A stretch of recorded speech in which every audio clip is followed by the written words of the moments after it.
The original Persona 3 has always been a bit of a contentious game, at least for as long as I've been around the Persona community.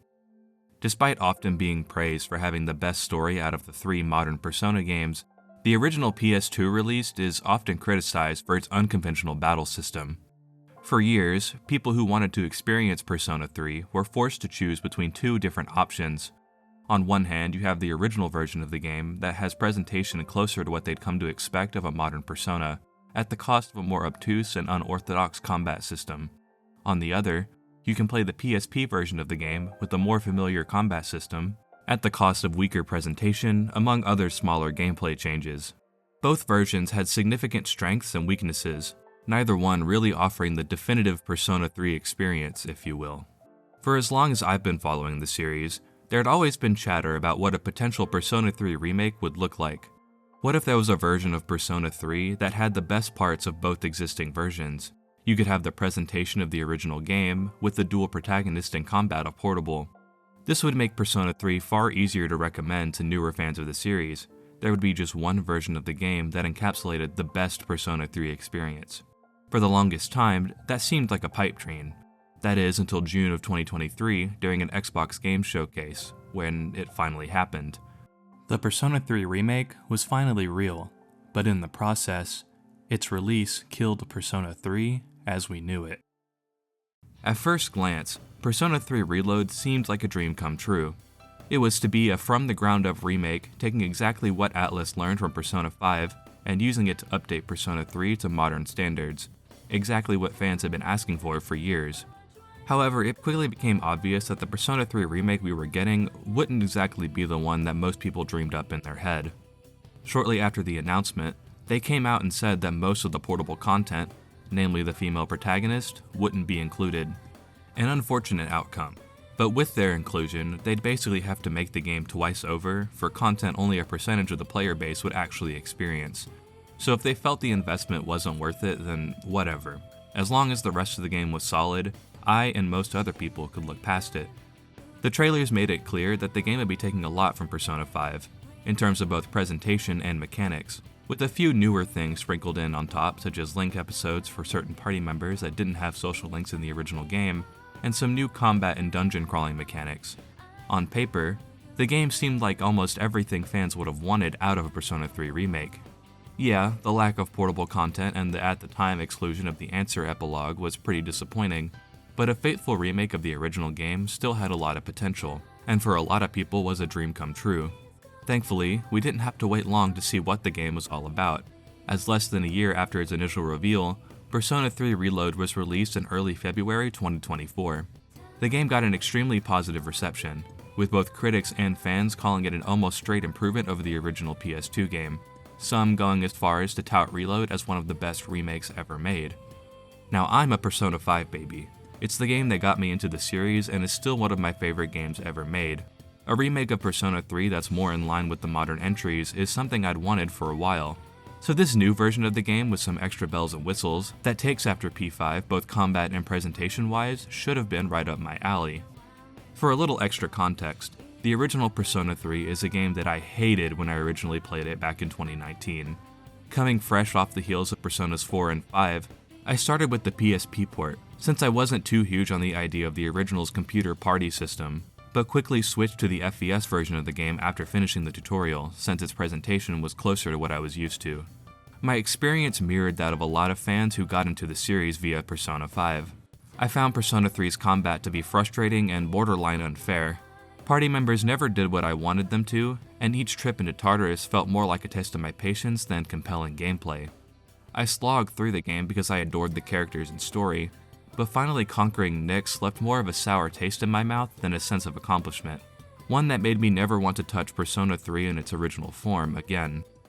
Over time, however, I met people who connected with the game a lot more than I did, and through them I learned a lot more about its inner workings and systems. Gaming is largely a subjective medium, but the fact that these people had such a vastly different experience than me while playing the same exact game stuck with me. I eventually decided to give the game another shot, doing my best to forego any preconceived notions I once had and approach the game on its own terms. In doing so, I realized why I had had such a bad time with the game initially. I had approached my first playthrough like I had Personas 4 and 5, not really bothering to engage with the game's mechanics as they apply to Persona 3 specifically. Persona 3 features a unique battle system. Instead of directly choosing the actions your party members take like in most RPGs, you instead assign them a class of skills to focus on, which changes the way you need to approach battles. In my original playthrough, I mostly relied on the Act Freely setting, but learning to assign more specialized tactics settings depending on the situation completely changed how I viewed the battle system. Suddenly, characters were doing what I'd expect them to in a given situation, instead of wasting turns on seemingly random actions. What was once a confusing, frustrating test of RNG became a lot more manageable once I used the mechanics the way they were intended. I fell in love with the customizable potential of the protagonist through things like unique weapon fusion and the ability to equip every weapon type, and I really appreciated the way this game forced me to be more considerate of my time management through mechanics like the battle fatigue system. I still ultimately prefer directly commanding my party members, and there were still a handful of things that bugged me about the game, like the random skill inheritance for example, but foregoing the preconceived notions I had about what the rest of the series was and approaching the game on its own merits helped me appreciate Persona 3 and come to love it as its own game. It's because of this experience with the original game that Persona 3 Reload is a game I find myself thinking about a lot. I really wanted to like this game, but ultimately I think a lot of the changes and additions Reload makes go against the spirit of the original. Persona 3 FES is far from a perfect game, but it tries to do something different for both the series and the general JRPG formula, and for the most part, succeeds. Reload, however, not only gets rid of most of the mechanics that made the original Persona 3 unique, but also adds a lot of new features that heavily skew the game balance in the player's favor, which makes the game extremely boring and uninteresting. I think I'd go as far as to say that it's my least favorite out of the modern entries. Yes, even below the original Persona 3. A common theme with Reload is that a lot of its changes work to remove or dull the friction and decision-making opportunities essential for a strong gameplay loop, under the guise of accessibility or quality of life additions. Some of these changes on their own are fine, but taken as a whole, I feel they hurt the overall experience by making the game less interesting to play. We're now over 2 years out from Reload's release, and with a Persona 4 remake just over the horizon, I feel that now more than ever it's important to talk about why and how Reload's changes affect Persona 3's legacy. In a lot of ways, Persona 3 Reload represents the worst aspects of both remake culture and the modern gaming landscape as a whole.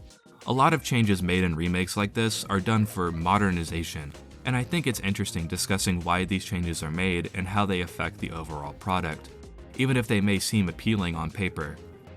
Remakes like this have a tendency to effectively replace the original game, so whether we like it or not, Reload is essentially the new Persona 3, and that's how I'll be judging this version. It's the version of the game that most fans are going to gravitate towards since it's the easiest version of the game to access. It's for these reasons that I think it's important to discuss why I think Reload fails as a remake, and why I think it ultimately killed Persona 3. It feels like I'm trapped in some kind of loop. I didn't know I had this kind of power. Point it to my head and pull the trigger. You're gonna have to live by yourself. The power of a persona is a blessing granted only to us. This power makes us who we are.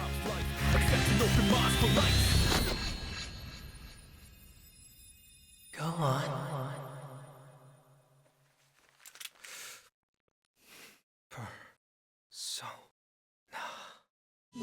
Orpheus! It looks like you really do have a special power. What I want is to protect you from now until the end of time. I've made up my mind. I'm going to do everything I can with the power I've been given. Thought if I was strong enough, I could protect anyone. I'll never give up. That's my duty to all of you. This is how it has to be. Don't worry. I'll always be with you. He's going to face it all alone. He's not alone! I'm not letting him die! Not everything needs to be for some greater purpose. Just caring about someone can be enough. You were truly a most remarkable guest.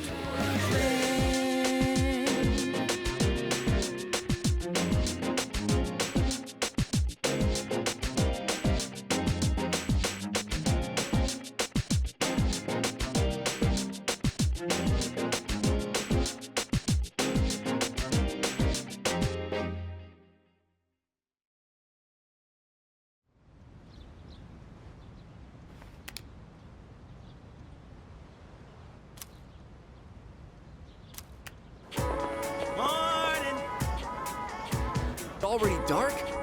Damn, I missed my favorite show. Let's wrap up for today. Good work, everyone. Last hit will mark the end of our summer. I want your honest opinion, okay? How was it?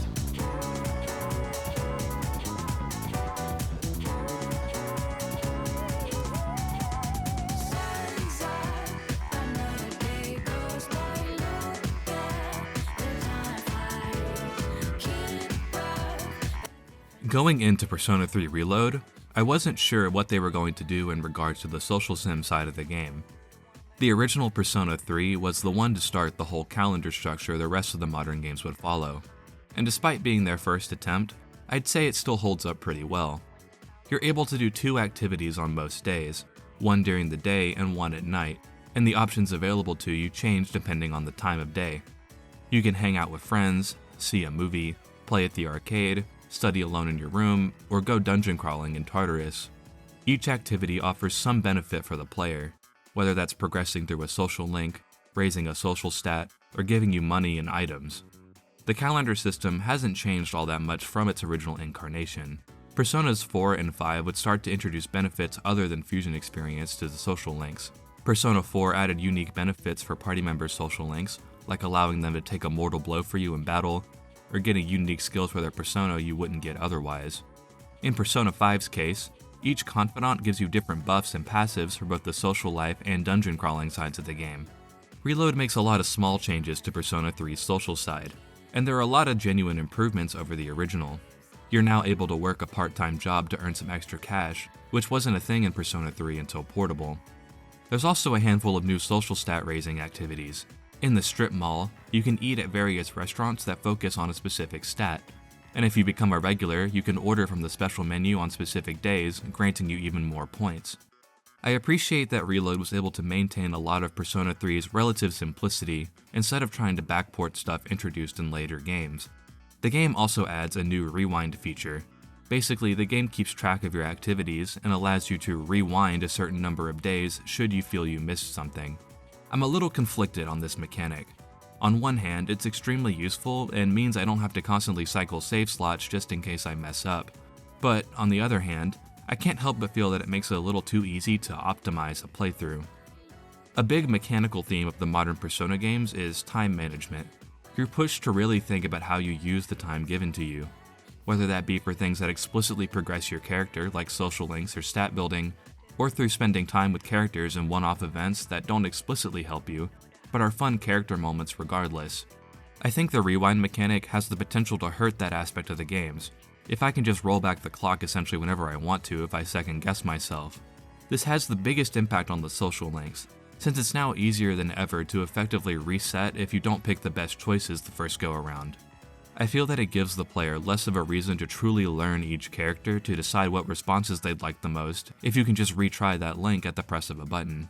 Making rewind separate from something like cycling save slots incentivizes players who might not otherwise think to go back and start optimizing things, think about that kind of thing more often and push them to use the feature. It's a small nitpick, but I can't help but feel that it lessens the impact of short-term decision making. The biggest change that Reload makes is that every social link is now voiced.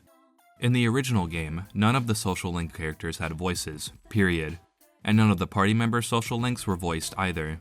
In Personas 4 and 5, only the first and last ranks of a given social link were voiced. While this works well enough in those respective games, giving each social link fully voiced scenes in Reload does wonders for making them more memorable. It breathes new life into these characters, since it not only applies to the social link itself, but every scene the character is featured in during the story. Kenji was a character I didn't really care for in the original game, but his voice actor, Joe Zija, breathes this aloofness into the character that makes him a lot more endearing. He comes off more as a dumb teenager in Reload that isn't meant to be taken super seriously, and it makes Kenji a lot more fun to be around. Yuko's voice actress, Shelby Young, is literally perfect in the role. She's got this playful spunkiness that works wonders for her character. Her performance alone brings up Yuko's social links like 3 points for me. She's amazing. I love Nozomi in this game. Paul Castro Jr. gives him this perfect blend of snobby loser that makes you want to punch him in the face at all times, with a tinge of vulnerability as he works through his inferiority complex and the grief of losing his brother. His performance manages to make Nozomi just that little bit more sympathetic. Only a little bit though, fuck this guy. I can say something similar for pretty much every social link in Reload.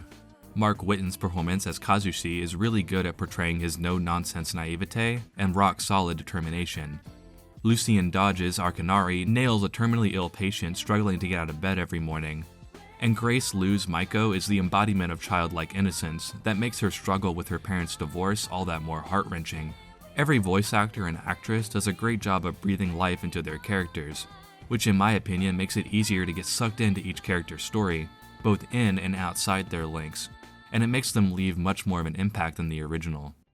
The party members' social links return, and are also benefited by being fully voiced for a lot of the same reasons as the non-playable characters. While most of their contents are the same as the original, there are new platonic options for the romanceable links to be more in line with the other games in the series.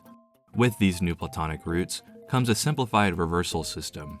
In most modern Persona games, you can sometimes reverse a social link, which prevents you from progressing in their link and removes the experience bonus when fusing a persona of that arcana.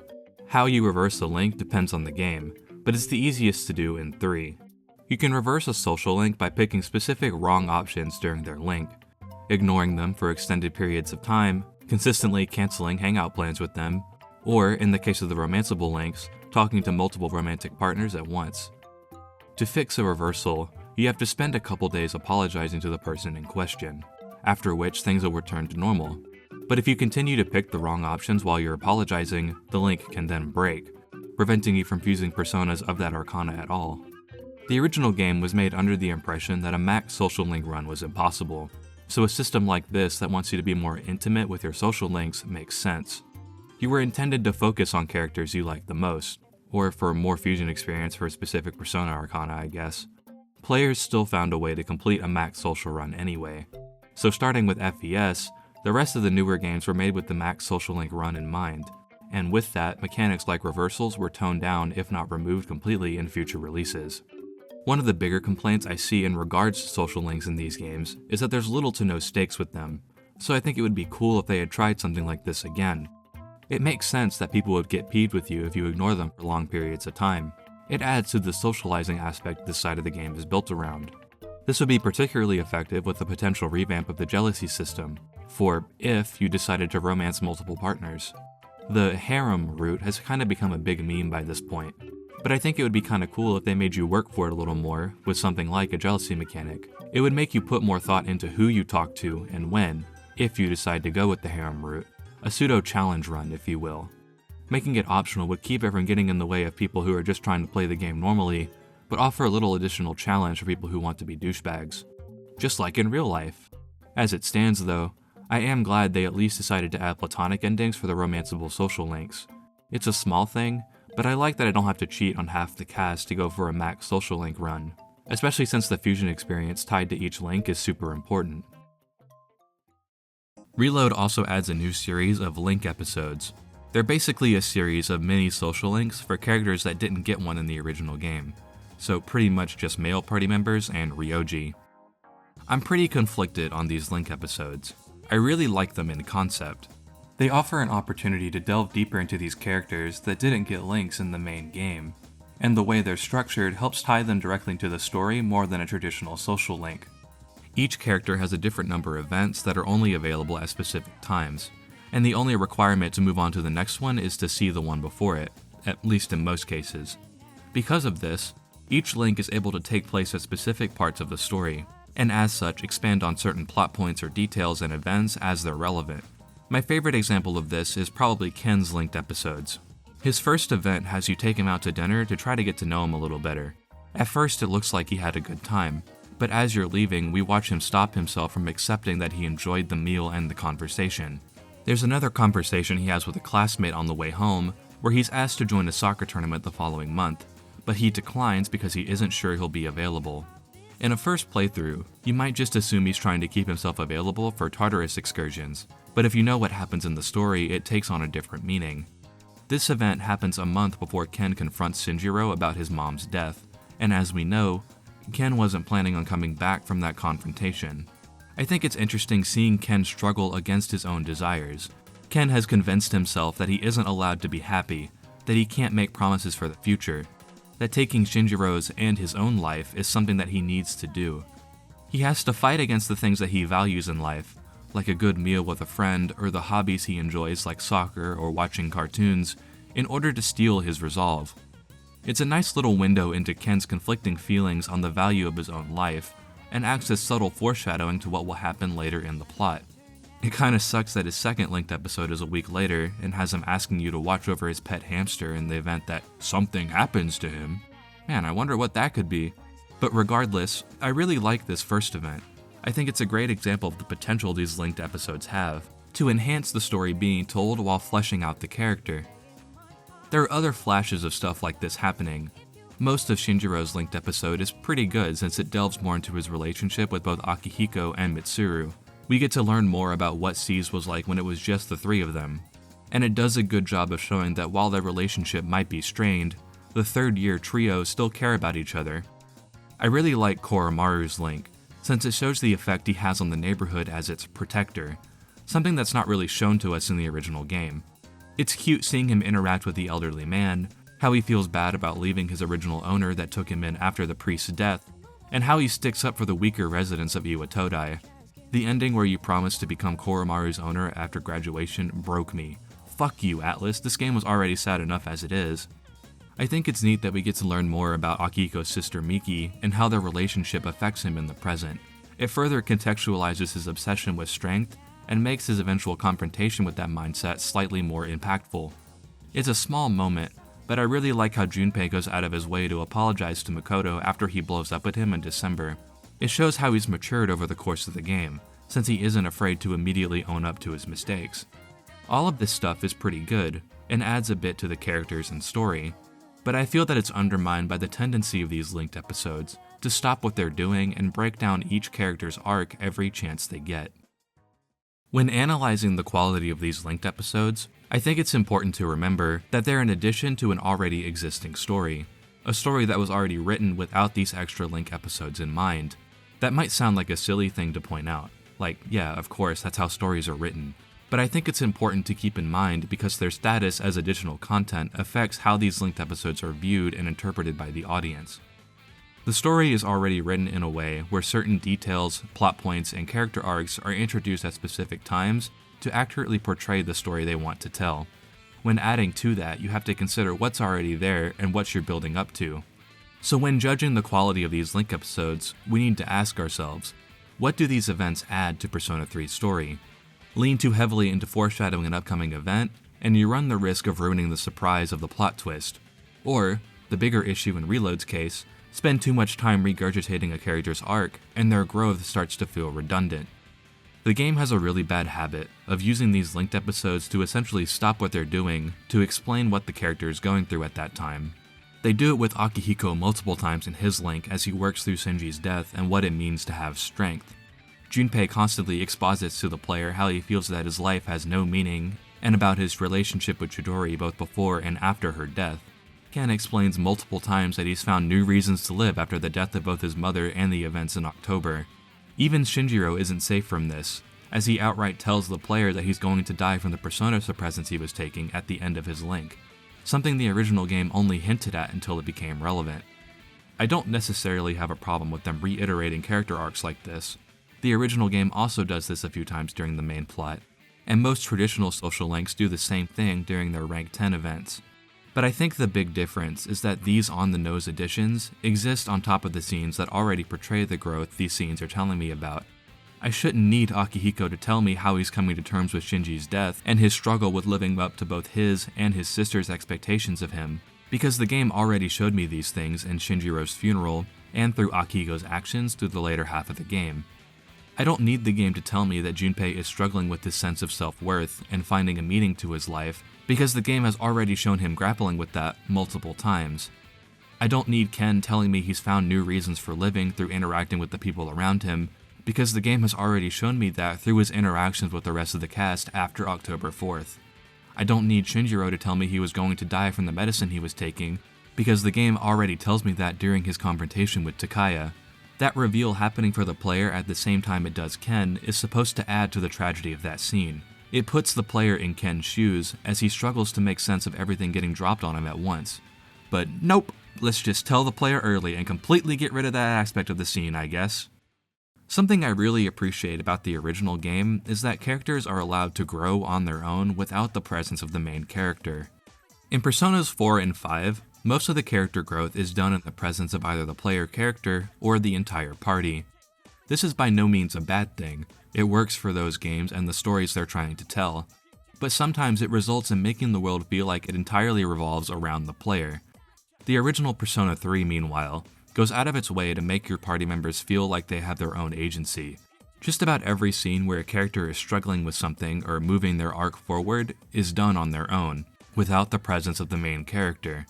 Take the various scenes where Akihiko and Shinjiro bicker over the latter rejoining seas, Yukari and Fuka deciding to dig into the Kirijo group after feeling Mitsuru is hiding things from them, Junpei meeting Chidori and slowly figuring out what he wants out of life. All of these things that have massive impacts on the story and the characters happen without any involvement from the MC. He still has an effect on the characters and the choices they make, but not having him be physically present in most of these scenes is what makes their character growth feel more organic. It was great at portraying how far these characters have come, without necessarily directly spelling it out for the player. While Reload doesn't get rid of these instances where the characters are left to their own devices, I think having these Link episodes go out of their way to expose these arcs to me over and over again lessens the overall impact of the story. It's like their growth doesn't matter until the characters themselves tell you about it. It gives me the impression that the game doesn't trust me to be able to come to these conclusions on my own. That the game thinks I need the characters to spell it out for me, just in case I didn't catch it the first time. It's exhausting seeing these characters stop the story to explain their character arcs that I already understood multiple times just to make sure that it really sinks in, all while sucking off the main character, telling him how cool and strong and awesome he is. It's not that I have a problem with the idea of the characters confiding in one another, but I've already played a version of the game that was able to explore and communicate these themes and ideas in what feels like a more natural way. The tendency of these linked episodes to spend most of their runtime expositing doesn't feel organic. It rarely feels like two characters working through their emotions, and instead a vent session for a character that already figured out their shit. I like when these events are used to explore a different side of a character that we didn't get to see in the original game. There are good moments sprinkled into these linked episodes. I love the ending of Shinjiro's Link. It's a bittersweet send-off to his character that doesn't beat you over the head with the importance of the moment. I love the beginning of Ken's Link where you see him struggling with the permanence of his plan to avenge his mother. I really like the moment in Akihiko's Link where you get him to wear the medal his sister made for him before her death. These moments do a good job of rounding out these characters in a way that feels natural. But to me, these good moments are constantly overshadowed by the constant exposition dumps that tell me exactly what a character is thinking, feeling, and doing. It does nothing but make each link feel more and more exhausting and redundant, especially towards the end of the game. Before moving on to the next section, I want to highlight something in Junpei's linked episode that I couldn't really fit anywhere else. I'm not sure how I feel about Chidori's revival scene being tied to his Link episode. The Chidori revival event was added in FES. To unlock it, you had to go out of your way to talk to Junpei on a couple different days to get him to visit Chidori in the hospital, which would eventually lead to her getting revived after her death in the story. In Reload, the process is simplified. There's a Link episode dedicated to Junpei being conflicted about buying flowers for Chidori, and confiding in Makoto about how to talk to her again after they had an argument. Junpei doesn't end up buying the flowers, but you can go back to the flower shop later and buy them for him. Giving them to him will get him to visit the hospital, and unlock the revival event come January. My problem with this event being part of his Link episode is that I feel it sort of canonizes the event. Chidori's death is a really big moment for Junpei. It's the moment that he finally realizes the real weight of both his life and the lives of those around him. Up until this point, he's mostly viewed the Dark Hour as a game of sorts, something to let him live out his childhood dream of being a hero that saves the day. As a result, he doesn't always take everything as seriously as he probably should. His mindset was already tested by Shinjiro's death, but Chidori's death is arguably the culmination of his character arc since it's more personal to him. It's where he finally has to come to terms with himself, his attitude, and the situation that Seize is in. His newfound resolve is what leads to his persona fusing with Chidori's, a literal symbol of how she changed his attitude towards their situation.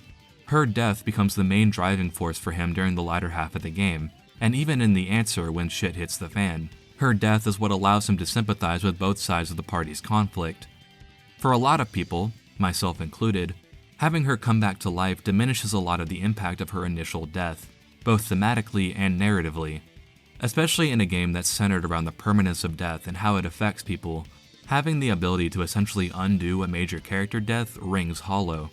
This scene has never really bothered me before now, because it was only introduced in the FES release of the game.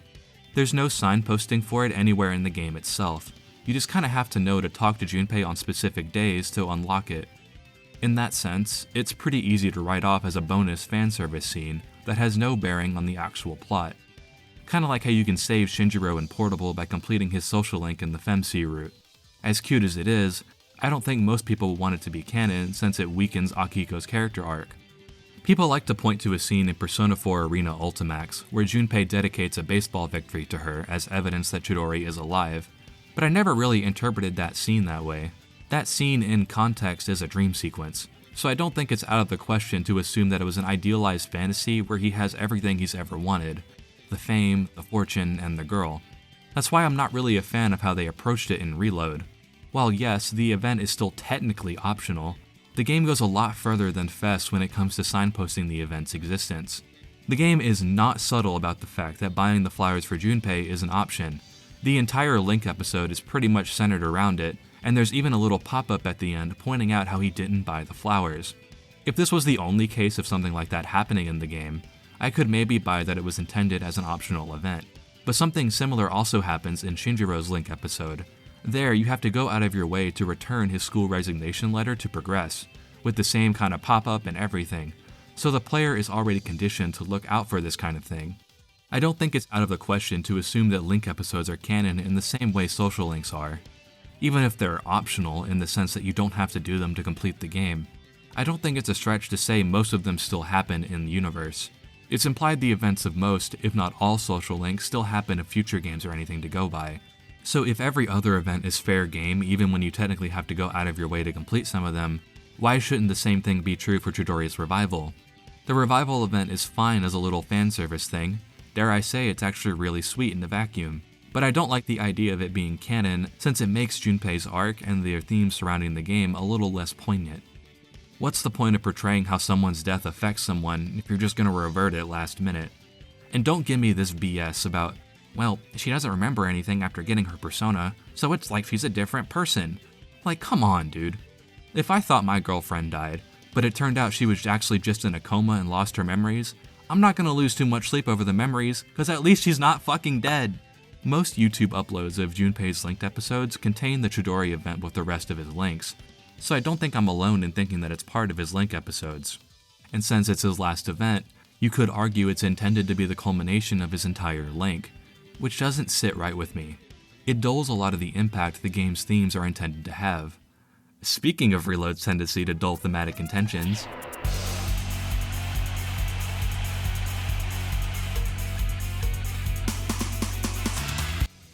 something that I think is really important when remaking a pre-existing work is maintaining the intentions of the original, whether it be a movie or a game or whatever it is you're adapting. You don't necessarily need to do the exact same things beat for beat. There are ways to portray similar ideas or feelings in different ways, but capturing that same feeling is important for respecting the intent of the original work. So this might come as a shock to you if you've made it this far, but Reload does a very bad job of maintaining the artistic intentions of the original game's cutscenes. In other words, they're soulless. Sorry, I had to do it at least once. While not every scene misses the mark, a majority of them do a horrible job or outright fail at portraying the emotions or mood the original scene was trying to sell. The first few cutscenes at the beginning of the game are a perfect example of this. Wow, firing on all cylinders right out of the gate, huh? The first anime cutscene in the game is arguably the most important one. It's the first thing you see when starting a new save, and it's responsible for setting the mood of everything to follow. The original game's opening does a great job of this. It opens with a shot of Makoto walking through a crowd of people. Every shot is close up and claustrophobic as it focuses on a specific part of the environment or person, as if Makoto is trying his hardest to keep to himself and not focus on any one thing. We then cut to Yukari, who's sitting on her dorm floor with a gun in her hand. We cut back to Makoto walking through a crowd, not paying any mind to whatever is going on around him. We keep cutting back and forth between Yukari and Makoto, as the former is trying to psych herself up as she puts a gun to her head, seemingly about to take her own life, before she throws the gun away and starts crying. After getting off the train and walking into Iwatodai, Makoto is sucked into the dark hour, forcing him to walk past all the newly found coffins and pools of blood everywhere before reaching the safety of the student dorms.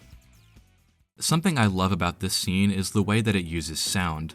The beginning of the scene is drowned out with the sounds of the people Makoto is walking through, but every time he appears on screen, you can faintly hear Burn My Dread playing through his headphones.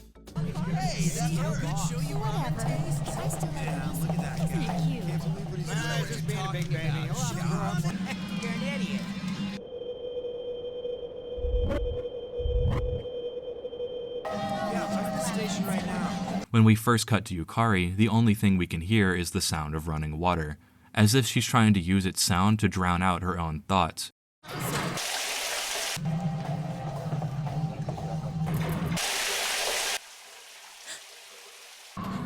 When we cut back to Makoto, the sounds of the crowd get even louder, as if he's focusing on them because he's worried or anxious about the things happening around him, causing him to focus on his music. This coincides with the music going from diegetic to non-diegetic as it increases in volume to drown out every other sound.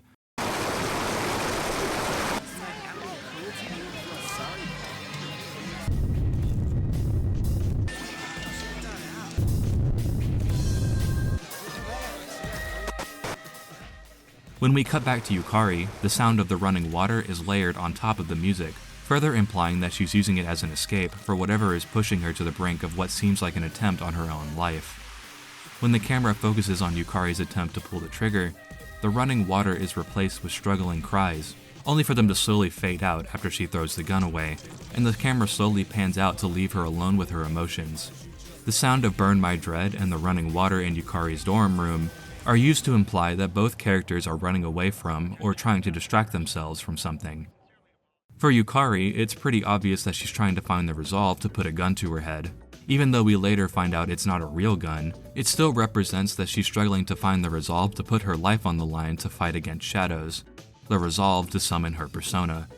This scene with her evoker is more than just shock value, it's a window into her psyche. It's to show that something deep inside her is stopping her from following through with her intention to fight. For Makoto, though, it's not immediately obvious. While he's intended to be a self-insert for the player, he still has a past and strong design that can portray his personality. You can read a good bit of his characterization from this one scene alone.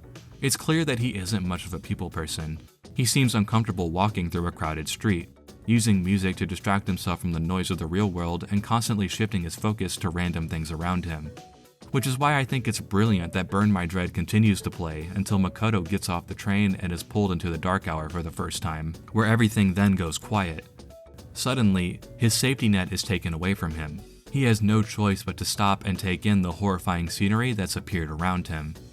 This opening scene does a great job of not only immediately establishing a link between Yukari and Makoto, something that is explored consistently throughout the game, but also gives us a glimpse into their headspace while setting the tone for the rest of the game that will follow, all without any dialogue from our main characters. It's the perfect opening for a game like Persona 3. So what if we just got rid of all that? Reload's version of the opening cutscene gets rid of pretty much everything I find interesting about the original version. It hits a lot of the same beats, but in a way that removes pretty much all of the subtext the original version had.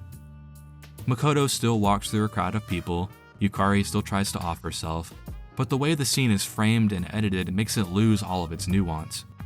Most, if not all, of the close-up shots are gone, replaced with tons of wide and medium shots purely to show Makoto walking through the city. Maybe in a vacuum I could see this having a similar thematic effect. Makoto isn't reacting to anything going on around him, even when he almost runs into a guy at one point. So you could argue that it's also characterizing him in a similar way, but I don't think it's as effective as the original. It paints him more as indifferent than uncomfortable with his surroundings, which I think is made more apparent when you pay attention to the background music. By that, I mean the lack of any. You can sort of hear Burn My Dread during close-ups of Makoto, but it's nowhere near as prominent as the original scene. Now it's strictly diegetic, always slightly playing in the background, never taking prominence over the scene, getting rid of the implication that he's using it as an escape like in the original. This also goes for the end of the cutscene when Makoto gets off the train and enters the Dark Hour for the first time. It doesn't do as good of a job of selling the eeriness of the Dark Hour, since there's no contrast anymore. The entire scene leading up to this point is dead silent, so the music player shutting off no longer means anything. The biggest loss is probably the juxtaposition with Yukari. In this version of the scene, they get rid of the cutting between both characters to draw a similarity between them. Instead, Yukari's portion of the scene is now one take, the running water is gone, and it doesn't seem as tense as the original. Before, it felt like Yukari was struggling a lot more. She's clearly disheveled, scrunched up against a wall while she's trying to do the deed. It's clear that whatever she's trying to do is really weighing on her, and it gives the scene a greater sense of tension. In Reload, she's only propped up against the door, and doesn't really seem all that bothered by what she's doing. She's obviously not happy. She comes off more as uncomfortable rather than terrified. They also give her some really on-the-nose dialogue that really takes me out of the scene. Just put it to my head, and then pull the trigger. Come on. Do you get it, guys? She's trying to kill herself! This version of the scene feels like they wanted to hit all the same bits and set pieces as the original, but without understanding why the original scene was framed and edited the way it was. It's the most obvious with Yukari's portion. Without the comparisons with the running water and Makoto's music, the act of her pointing a gun to her head loses most, if not all, of its significance. What was once a reflection of her headspace is now nothing more than shock value. And that's really disappointing, since it makes the entirety of the opening scene lose most of its substance. It feels flat. A similar thing happens with Makoto's persona awakening. While this cutscene isn't as detrimental as the opening scene, it still makes some changes that lessen its overall impact. Everything up until Makoto summons his persona is mostly the same. Yukari beefs and gets slapped across the roof, and the evoker falls right in front of Makoto. I think the persona summoning itself is a lot more impactful in the original game. We see Makoto hesitate to pick up the gun, and leading up to him actually summoning his persona, we hear his heartbeat and flashes of various imagery. Yukari putting the gun to her head, cluing him in on what he needs to do. Images of Pharos, the moon, and the shadow that's attacking them cloud Makoto's mind. He takes a deep breath and clears his head. There's dead silence. He's now calm. He knows what he has to do. Persona.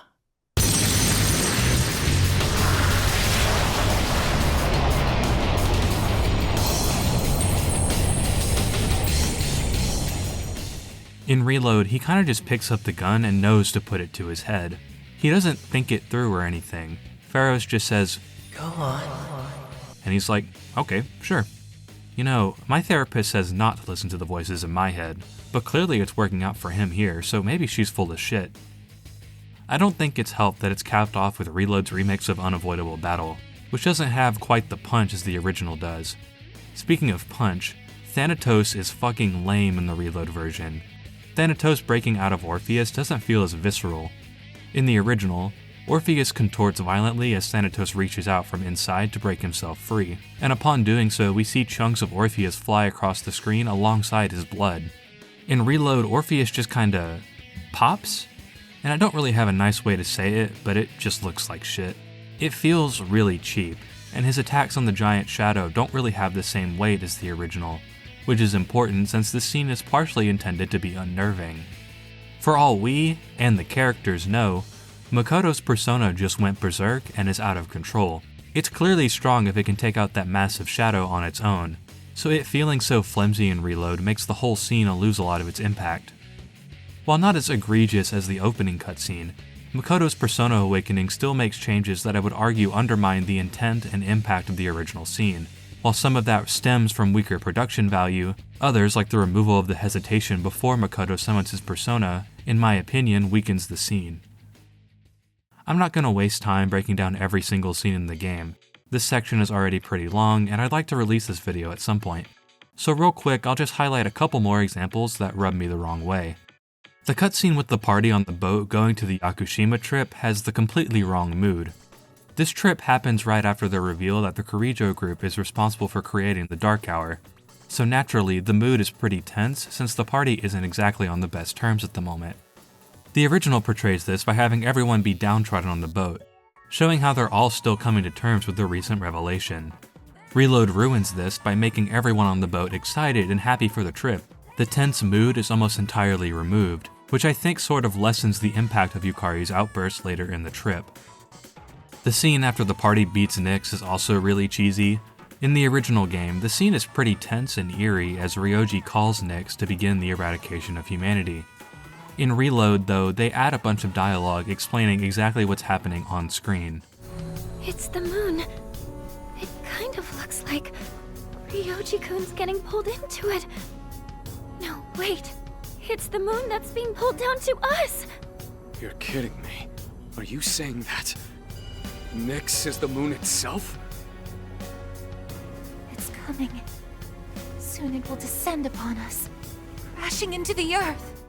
Again, the original scene was able to portray all of this with little to no dialogue, so I'm not sure why they felt the need to make the characters read out the screenplay in the middle of the scene. The last one I'll talk about is the scene where Tartarus disappears. The original scene, once again, has no dialogue. The only sounds we hear are the ringing of a bell and the clapping of thunder. Everyone is stuck in place, struggling to process what they just went through. The only thing they can do is watch as Tartarus slowly breaks apart, unfolding and flying into the sky towards the moon. The thing that finally breaks them out of their trance is Makoto emerging from Tartarus. Everyone is happy to see him, but extra emphasis is placed on Aigis as she starts crying, symbolically completing her development of human emotions. The scene then focuses on the moon as the Dark Hour finally fades away for the last time, the threat of Nyx along with it.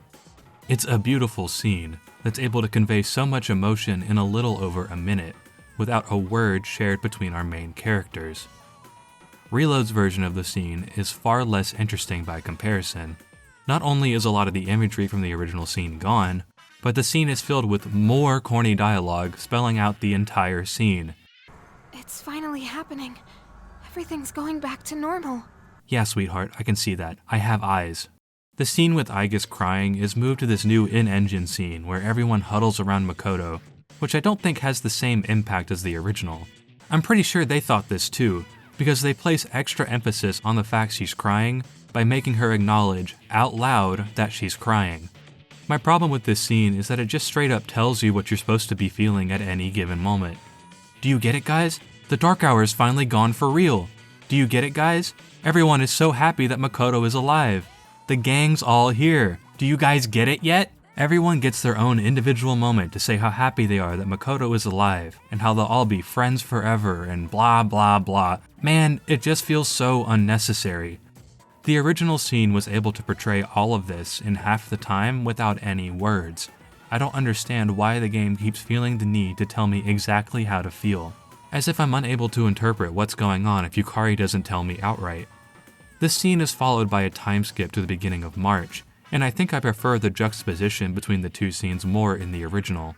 Going from this shorter scene that shows Makoto's comeback to the characters seemingly not remembering their time together hits a lot harder in my opinion. Yukari theorizes that their memories could slowly disappear with the Dark Hour before this, but I really like the idea that the last thing they see before the Dark Hour takes their memories is their friend returning from what they thought was a certain death. It's bittersweet, but powerful. At the very least, it's much more impactful than this little blurb from Makoto just restating that the Dark Hour took their memories. There are a ton of other examples of Reload missing the point of the original scene, so if you're interested in seeing a few more examples, I recommend this video by Maka. Link will be in the description. A common defense I see for Reload's cutscene direction is that they were based more on the movies, so of course they aren't going to be one-to-one with the original game. And there is some truth to that. A lot of visual aspects from the movies are adapted into Reload. The movies get rid of a lot of the same scene-specific subtext Reload does, but the key difference is that the movies do more to make up for it as an adaptation than Reload does. The movies might not adapt the game's shots one-to-one, but it doesn't necessarily need to since it's an adaptation. It can spread those concepts and themes across the rest of the movies in original scenes or character moments. There are tons of slight differences that change how the movies are written and composed. The most obvious example is Makoto being an actual character with a personality and an arc. But even the context of some scenes are different because of the 4-movie format slightly altering the plot. In the movie universe, Yukari and Fuka don't dig up dirt on the Kirijo group to use and confront Mitsuru about their involvement in the creation of the Dark Hour. Instead, that scene's story significance is combined with the lore dump Mitsuru's father gives them after they're already on Yakushima. This changes the context of the beginning of the Yakushima trip, since now it does just start as a fun outing for the group to blow off some steam, making the happier tone of the boat scene feel more in place. Reload, on the other hand, is more or less trying to recreate the original game beat for beat. It doesn't include the original aspects of the movies that make up for the changes in composition, so it needs to do more to accurately capture the intentions of the original game. Adapting the movie's interpretations of the story without the extra subtext of its original aspects, or from the original game's version of the scene, makes them feel hollow in comparison. Reload might be visually more consistent than the original game's cutscenes, but it's at the cost of everything that made those scenes impactful. They're supposed to be big, important moments in the story. That's why they're animated in a different fashion, to draw emphasis to the importance of the scene. Reload's cutscenes might look prettier, but they're lacking in any substance. A common question I see when discussion around the cutscene changes is brought up is, why does it even matter? After all, if the main point of the scene is the same, shouldn't that be enough? If the scene is easier to understand, that should be a good thing, right? I think this is a really reductive way to look at art. You'd be surprised how much subtext can be picked up by the audience without having to outright state what the intention of the scene is. Even children's movies are written with more faith in the audience than this. Imagine if Toy Story was remade today and they did something like this. Howdy, partner. My name's Woody. I sure do love being Andy's favorite toy. Step aside, cowboy. Buzz Lightyear has just landed. What the? Some strange things are happening to me. Ain't no doubt about it. What the fuck? Wow, Buzz, you're so cool and awesome. And Wait a minute, I don't get it. This was supposed to be my Toy Story. No. As a remake, Reload's primary job should be to capture the intentions of the original story. It doesn't need to do it in the exact same way, but oftentimes it never even tries. It just hits the necessary plot beats and moves on. The artsy-fartsy stuff has a purpose. Bemoaning its removal doesn't make someone pretentious, because the fact is, it does matter. Take the opening cutscenes near the beginning of the game. These are arguably the foundation of the entire experience. They not only set the tone for the entire narrative, but also have to suck you in to get you invested into the story. Even if you don't recognize all of the subtext on a first viewing, you'd be surprised how much their ideas subconsciously stick in your head. By removing all of the subtext, Reload's opening scenes don't have anything going on outside of its edgy imagery. Even outside of the subtext discussion, I think it's really lame how often Reload tends to dumb down its scenes. Part of that, in fairness, is the inherent removal of subtext, but I think it's really telling that the most obvious changes Reload makes is adding dialogue where there originally was none. Often not to enhance the scene in any way, but instead to explain exactly what is happening on screen. Scenes are no longer able to speak for themselves, rather it makes the characters speak for them. It results in cutscenes that talk down to their audience instead of informing their interpretation of events. A lot of my coursework in college was centered around film and media classes, which is why I'm writing a 40-page essay on a game I don't like instead of being a productive member of society. Something they constantly tried to drill into our heads was the importance of respecting the intelligence of the audience. There's a fine balancing act between making things simple and easy to follow, while still leaving enough for the brain to chew on. Lean too heavily into either area, and you risk alienating a portion of your audience. This can obviously vary depending on the intended audience, but generally, a good balance is key in making sure they don't feel pandered or talked down to. The original game is really good at this. It's not that it never takes time to stop and explain key story points and arcs to the player, but I think the big difference is that it allows time for the player to come to those conclusions before spelling it out. As early as the first cutscene in the game, we see Yukari struggle with the resolve to summon her persona multiple times before her connection with Makoto finally gets her the strength to fight alongside Seize. We see Aigis grappling with what it means to be human and develop human emotions before she tells us about it at the end of the game. We see Fuka slowly become more confident in herself and her abilities before they outright tell us how she's changed near the end of the game. A lot of these recaps, for the lack of a better word, happen dozens of hours apart. In a story that can be anywhere from 60 to 100 hours long depending on the player, some reiteration is necessary to keep everyone on the same page, especially since everyone plays these games at a different pace. But the original game, for the most part, is tasteful in how it delivers that exposition. Reload, meanwhile, rarely gives the player time to sit with anything before it spells out exactly what it's trying to say. We're all but explicitly told Yukari is trying to shoot herself at the beginning of the game, even though we can see it with our own eyes. We're directly told that the moon represents Nyx. We're directly told how happy everyone is at the end of the game when Makoto comes back from stealing Nyx. We're explicitly told how we're supposed to interpret just about every character's arcs through additions like Link episodes. The original game was able to portray most, if not all of these things, without needing to immediately spell everything out. Why are we going out of our way to add these things now? This game is rated M. It's made for a mature audience. And while obviously people outside of that demographic are going to experience the game regardless, I don't think it's insane to assume the majority of people playing the game have a developed frontal lobe. They are more than capable of picking up on most, if not all of the information implied through the original game's subtext. So why do we feel the need to constantly reiterate themes and character arcs in the most on-the-nose way possible, as if I had the media literacy of a toddler? The last thing I want to touch on before we get to the gameplay stuff is the game's presentation. Persona 3 Reload, on the surface, is a really nice looking game, but there's a lot more that goes into the presentation than pure graphical fidelity. You have to consider things like art direction, music, voice acting, etc. And taking all of these things into account, Reload is a little all over the place. In terms of art direction, I really like the way the game looks during general day-to-day activities. The colors during the daytime are really vibrant, and I love the way the lighting subtly changes between seasons. Exploring the city at night has a really comfy vibe to it. I love the beginning and the end of the game where you can see the cherry blossoms outside of Gekkoukan. The UI in this game is gorgeous. I love the water aesthetic they went with for all of the menus. The new character models and portraits are really expressive, even if you can tell some of the lesser NPCs were ripped right out of Persona 5. On the whole, it's mostly what I'd come to expect out of a modern Persona game. It technically looks pretty nice. If the entire game was visually on par with the day-to-day portion of the game, I'd be more willing to say I prefer Reload's visual style to the original, but unfortunately, the Dark Hour exists. Alright, I guess it's time to address everyone's favorite talking point. Reload's take on the Dark Hour is another thing they try to lift from the movies. During the Dark Hour, a green hue and harsher shadows are added to the environment to act as a contrast to the bright and colorful scenery of the daytime environments. While I'm not the biggest fan of how it looks in the movies either, I still think the direction they went with there works for the most part. Reload, on the other hand, makes it a lot worse. The inside of Tartarus looks fine, since the filter is pretty much non-existent, but everywhere else I think it looks incredibly ugly.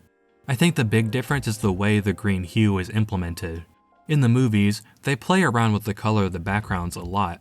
The predominant color is still green, but they'll blend it into other darker colors like yellows, reds, blues, and even other shades of green to give the environment a little more depth and variety. They'll also play with the intensity of the saturation to give each scene a particular mood. It's still intense, but there's a variance to it that works to make the Dark Hour feel more otherworldly. Even if I'm not the biggest fan of how it looks visually, I understand the intent behind it. Reload, meanwhile, drops pretty much all of the nuance the coloring of the movies have. Instead of tailoring each environment to give it a unique feel, it appears that they just slapped the same flat green filter over pre-existing environments, and I really don't like the way it looks. It gives every outside area, and even some interior ones, the same visual aesthetic, and it's one that's too intense for my liking. I understand the intent of Reload's Dark Hour aesthetic. It's supposed to give the Dark Hour this intense, overbearing presence, and maybe that could work if it was closer to the movie's implementation of the color scheme, but I find myself preferring the more muted aesthetic the original game goes for. The Dark Hour in the original game adds a slight green tint to its environments, but it's a lot less pronounced than either the movies or Reload's interpretations. The Dark Hour is supposed to be this time period separated from the rest of the world. The original game aesthetics makes the environment feel more sickly. The muted, drab color scheme gives off the vibe of the world around you has died. It manages to separate itself from the normal environment without feeling too overbearing, which is why I ultimately prefer it to the interpretations that came after it. I like to describe the original game's atmosphere as unsettling, while Reload's goes for overwhelming. Reload's interpretation isn't flawed in concept, it just goes for a slightly different implementation, and I think both can work in the context of what the Dark Hour represents in Persona 3. The movies are a good example of that, but like most of Reload's editions, it feels as if it misses the reason behind both the originals and movies' color scheme choices, and just copies the fact that it's green and calls it a day. The environment is lacking the intricacies that make the movie's take on the Dark Hour work. Reload boils it down to its simplest aspects, which makes the environments look samey and gross, and not in the unsettling way, in the you just stepped in a pile of dog shit kind of way. Set pieces like fighting Nyx at the top of Tartarus look so awful that it takes me out of what should be important scenes. Even the movie knew to tone down the saturation during that moment. The color choice doesn't feel like an intentional subversion of what the original game did, or embody the nuance that made the movie's color palette work. Instead, they just chose to use the color green, simply because they wanted it to look like the movies, without considering why it worked there in the first place. One of Reload's more prominent changes is the new voice cast for its main characters, and to be honest, the decision to recast is one that I've soured on as time has progressed. Not due to anything with the new cast themselves, they all do a fantastic job, but I think the decision to recast perpetuates an issue that's been prevalent in the voice acting world for a while. The Western voice acting industry is notorious for not always treating its talent with the respect they deserve. It's not uncommon to see characters constantly recast for various reasons. Hell, even past Persona games are guilty of this. VAs are seen as a lot more disposable than a traditional actor by nature of them not being physically on screen, and it leads to them getting the shorter end of the stick when it comes to job security, pay rates, and so on. This is in stark contrast to the Japanese voice acting scene, which is generally much more respectful of their talent. The original Japanese cast for Persona 3 has stayed the same since its PS2 release, meaning they also all got to reprise their roles for Reload. In an interview with Persona magazine, Reload's director, Takuya Yamaguchi, talks about how the experience of the voice actors helped them improve their performances in comparison to the original game. He states, "The voice actors for the main characters have been playing the respective roles since P3, and across various spin-offs such as P3 Fest, P3P, P4U, and the theatrical anime. So, when it came to recording, we really had no worries and left it all to them. If I had to say something, it would be that we asked them to perform their roles from scratch, taking into account their involvement in spin-off works. In fact, when we recorded the original version, it started without the actors knowing the story's ending. However, this time, having played their roles from the original version to the theatrical adaptations multiple times, they brought various emotions even to the early scenes." That should sound like a no-brainer. Of course, the actors have learned and grown with their characters over the years since P3's original release, but I think Yamaguchi making a point to highlight how that experience improves their performances speaks volumes for how different VAs are treated over there. Now, to be fair to Atlas West, a good portion of Persona 3's original cast has stopped acting since the original game's release for various reasons, so a partial recast was going to be necessary. But I still wish the people who were still around were given an opportunity to reprise their roles.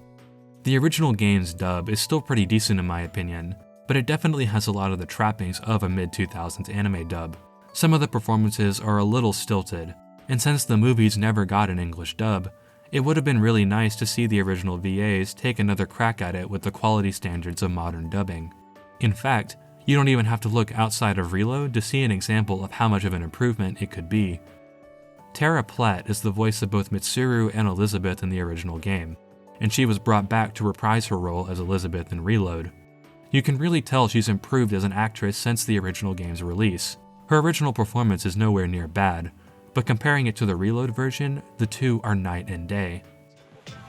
Fortunately, I anticipated this and brought a good supply of coins. 2,000 of your 500 yen coins to be exact. shall make an opening bid of 1 million yen.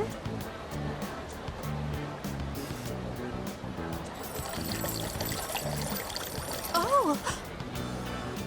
I was so caught up in the excitement that I started tossing coins without giving my wish any thought. This won't do. I shall give it more careful consideration before I return here in the near future. A few more of the original voice actors were also brought back to voice some smaller roles. Yuri Lowenthal plays Yukari's dad, Grant George plays Mitsuru's father, Liam O'Brien plays Officer Kurosawa, and Michelle Ruff plays the antique shop owner. Which is better than nothing, I guess, but I can't help but feel this is a half-hearted compromise to pay respect to the original actors, while also throwing them aside for newer talent. The excuse people tend to give online is that they wanted to breathe a new life into the game with new talent, and while I'm sure that is partially true, it's hard not to feel it was a decision primarily driven by production costs. I don't think it's a coincidence that they decided to do this with a remake whose original cast is filled with legacy voice actors that likely charge a higher rate for their services. I also don't really like the precedent this sets for future Atlas remakes. At the time of writing, it's up in the air whether or not Persona 4 Revival will have a new voice cast, but judging by comments made by Yuri Lowenthal and other original Persona 4 cast members, it's looking like they won't be returning to reprise their roles, which really sucks. They've been playing these characters for years at this point, and they clearly care a lot about these roles. It's really lame that they aren't allowed to give them another goal because of some dumb business politics. I also don't think it's entirely fair to the new voice actors either, because it's harder for them to make the roles their own. They'll inherently be locked to at least somewhat imitating the original performances, and they'll also constantly be compared to them since those have been the characters for years at this point. If the purpose of the recast was to shine light on newer talent, I think it would have been better if they had gotten their own material to work with in a new game instead. It would be easier for me to buy this as an artistic decision if the Japanese VAs were also recast, but as it stands, I can't help but feel that there's some ulterior motive, and that leaves a bad taste in my mouth the more time that passes. Now that I've complained about the recast for the last 5 minutes, the new voice actors do an incredible job. While I still generally prefer most of the original performances just a smidge more, the new cast do a great job of putting their own unique spin on the characters while paying respect to the original performances. Zeno Robinson as Junpei does a great job of portraying the complicated sides of his character. He brings this infectious energy to Junpei's more playful side, while also nailing the tenderness of his more emotional moments. Suzy Young's portrayal of Fuka is simply amazing. She captures Fuka's more timid and meek side, and her transition into her more confident and assertive side near the end of the game perfectly. It's almost like she's playing 2 different characters at points. It's awe-inspiring. Dawn M. Bennett's take on Aigis is also phenomenal. It's a little different from Karen Strassman's original performance, mostly due to the slight difference in the script and direction, but she still does a great job of capturing Aigis' transformation from a motionless robot to one that embodies human emotions. She kills Aigis' sillier moments as well as her calmer, more emotional ones. I don't have as much to say about the other cast members, but they all do a great job. Heather Gonzalez is really good during Yukari's calmer, more intimate scenes. Alejandro Saab is perfect at capturing Akihiko's stoic attitude and kills his more emotional moments. Allegra Clark is really good at capturing the earnestness at the core of Mitsuru's character. Justine Lee is really good at capturing Ken's playful and more serious sides, and Justice Slocum is perfect for Shinjiro's rougher and softer sides. The entire new cast does a great job of introducing a new energy into the game's narrative, and it makes a lot of the more emotional moments hit that much harder. You can really tell they cared about the story and their performances. The last thing I'll touch on presentation-wise is the music. Reload's music is kind of a mixed bag for me personally. There are a lot of tracks I really like, and while there are plenty of others I don't like, I don't think I'd call many of them outright bad. Most of the tracks I don't like are remixes of pre-existing tracks. The most common theme with the ones I don't like is the instrumentation. Especially compared to the original versions of these tracks, they lack a certain energy. This mostly applies to the battle tracks. I think it's most obvious in Unavoidable Battle. It doesn't have the same punch as the original does, and since it's primarily used during boss fights, that's a pretty important aspect.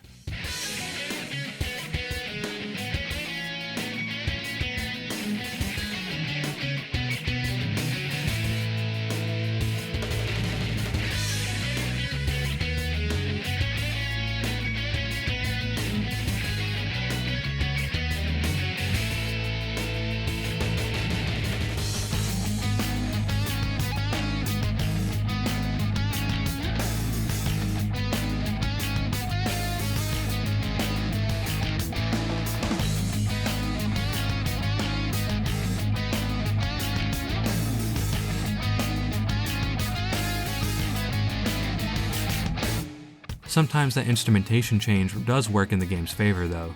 Reload's version of Mass Destruction has really started to grow on me. I like its smoother feeling compared to the original, and while I still ultimately prefer that original track, I'll still pop on Reload's rendition from time to time.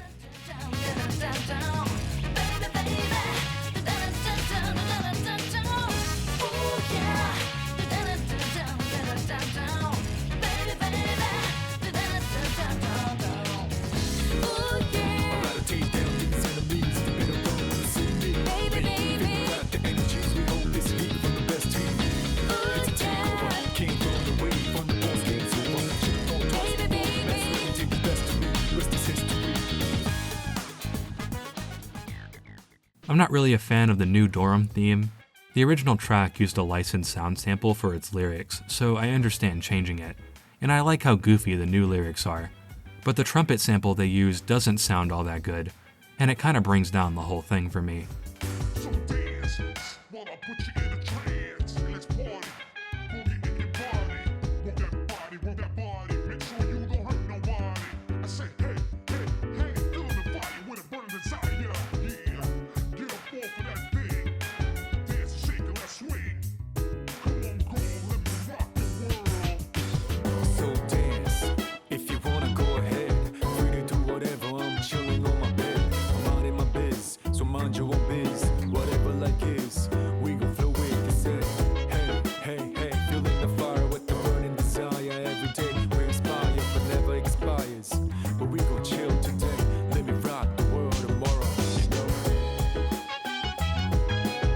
That said, I like most of the other remixes for the daily life activities. Reload replaces the original vocalist, Yumi Kawamura, with new vocalist Azumi Takahashi, and I think she does a really good job. The original versions of these songs are pretty iconic at this point, so it's a tough feat to live up to those, but I think she does a really good job. I already mentioned the new version of Mass Destruction, and the new rendition of Changing Seasons might be my favorite version of the song. Where Takahashi really shines though is the new songs made specifically for Reload. These new tracks might be some of my favorite in the entire series. It's Going Down Now and Full Moon Full Life are amazing, but I think my favorite new song has to be Color Your Night. It's the song that plays when you're out exploring at night. I think it does a great job of capturing the fleeting beauty of daily life, and it embodies a sense of bittersweetness that's an integral part of the Persona 3 experience.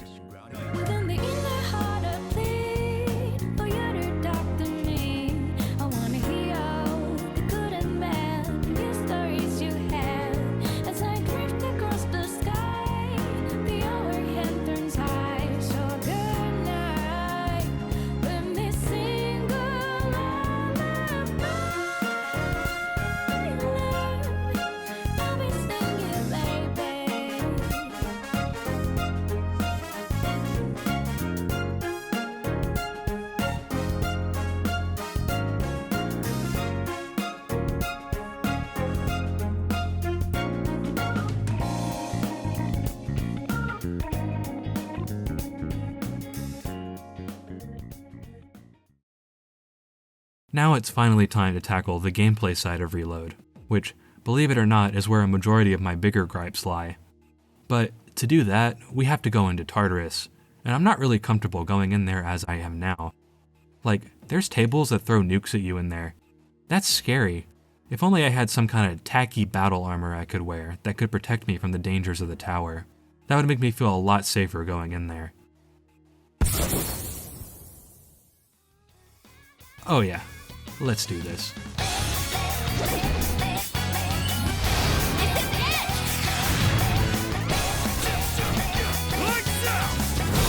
Just about what I expected.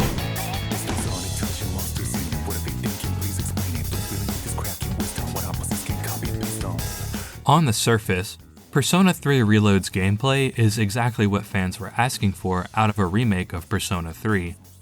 Gone is the computer-controlled party of the original, and various aspects of Persona 5's combat have been implemented on top of some new additions.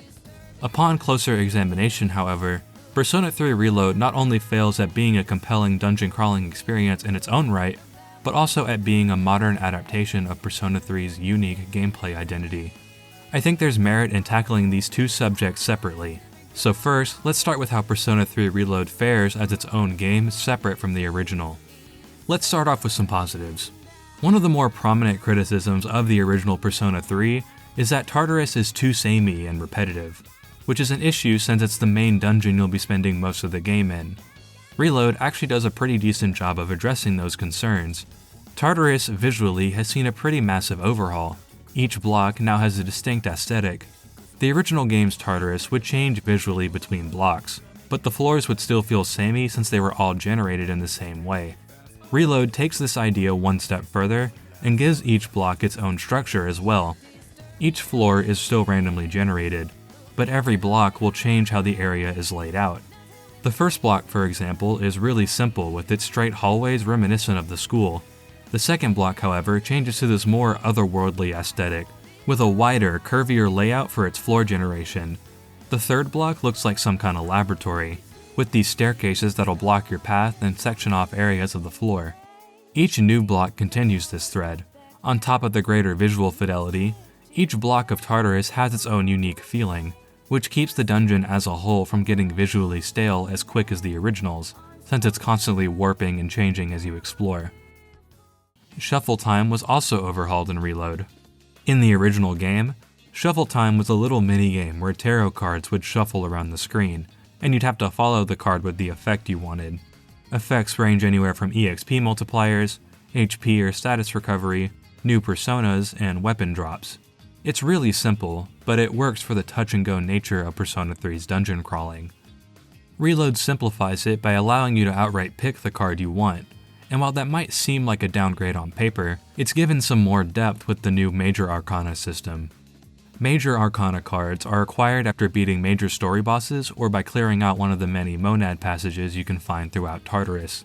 These Major Arcana grant various effects, like permanent stat increases or bonus effects that remain active until you leave Tartarus. These range from increasing the amount of EXP given out by enemies, doubling the item drops you receive, increasing the strength of all-out attacks, or doubling the amount of social stat experience you receive the day after leaving Tartarus. These major cards are typically rarer drops alongside the other Shuffle Time cards, but you can increase your chances of finding one by defeating rare and strong enemies, which can add a risk-reward aspect to battles. You can only hold a certain number of Major Arcana cards per visit, the number of which increases as you progress through the game. Collecting the max amount of Major Arcana will grant you an Arcana Burst, which will increase the level of Shuffle Time drops until you leave Tartarus. This not only adds a light roguelike element to the dungeon exploration, but also a nice layer of player choice. Do you gun for all your major cards to get the Arcana Burst as fast as possible, or do you fish for a specific bonus at the cost of potentially missing out on better rewards if you don't get an Arcana Burst? It seems like such a small feature, but adding a little goal to work towards every time you enter Tartarus does a lot to make it more engaging. In theory, I really like this addition. It adds a good bit of depth to Tartarus' gameplay loop. There's a little more to talk about with the Major Arcana cards, but I'll save that for a little later when it becomes relevant. Something else the remake does that I think is interesting is giving the Navigator more of an active role. A lot of Fuka's abilities in the original game were mostly passive. You could tell her to scan specific enemies to see their resistances, she could restore some HP between floors, and eventually offer a teleport back to the lobby, but that was pretty much all she could do. She couldn't really do all that much to assist you in battle itself. But Reload makes a couple of changes in an attempt to give her more utility.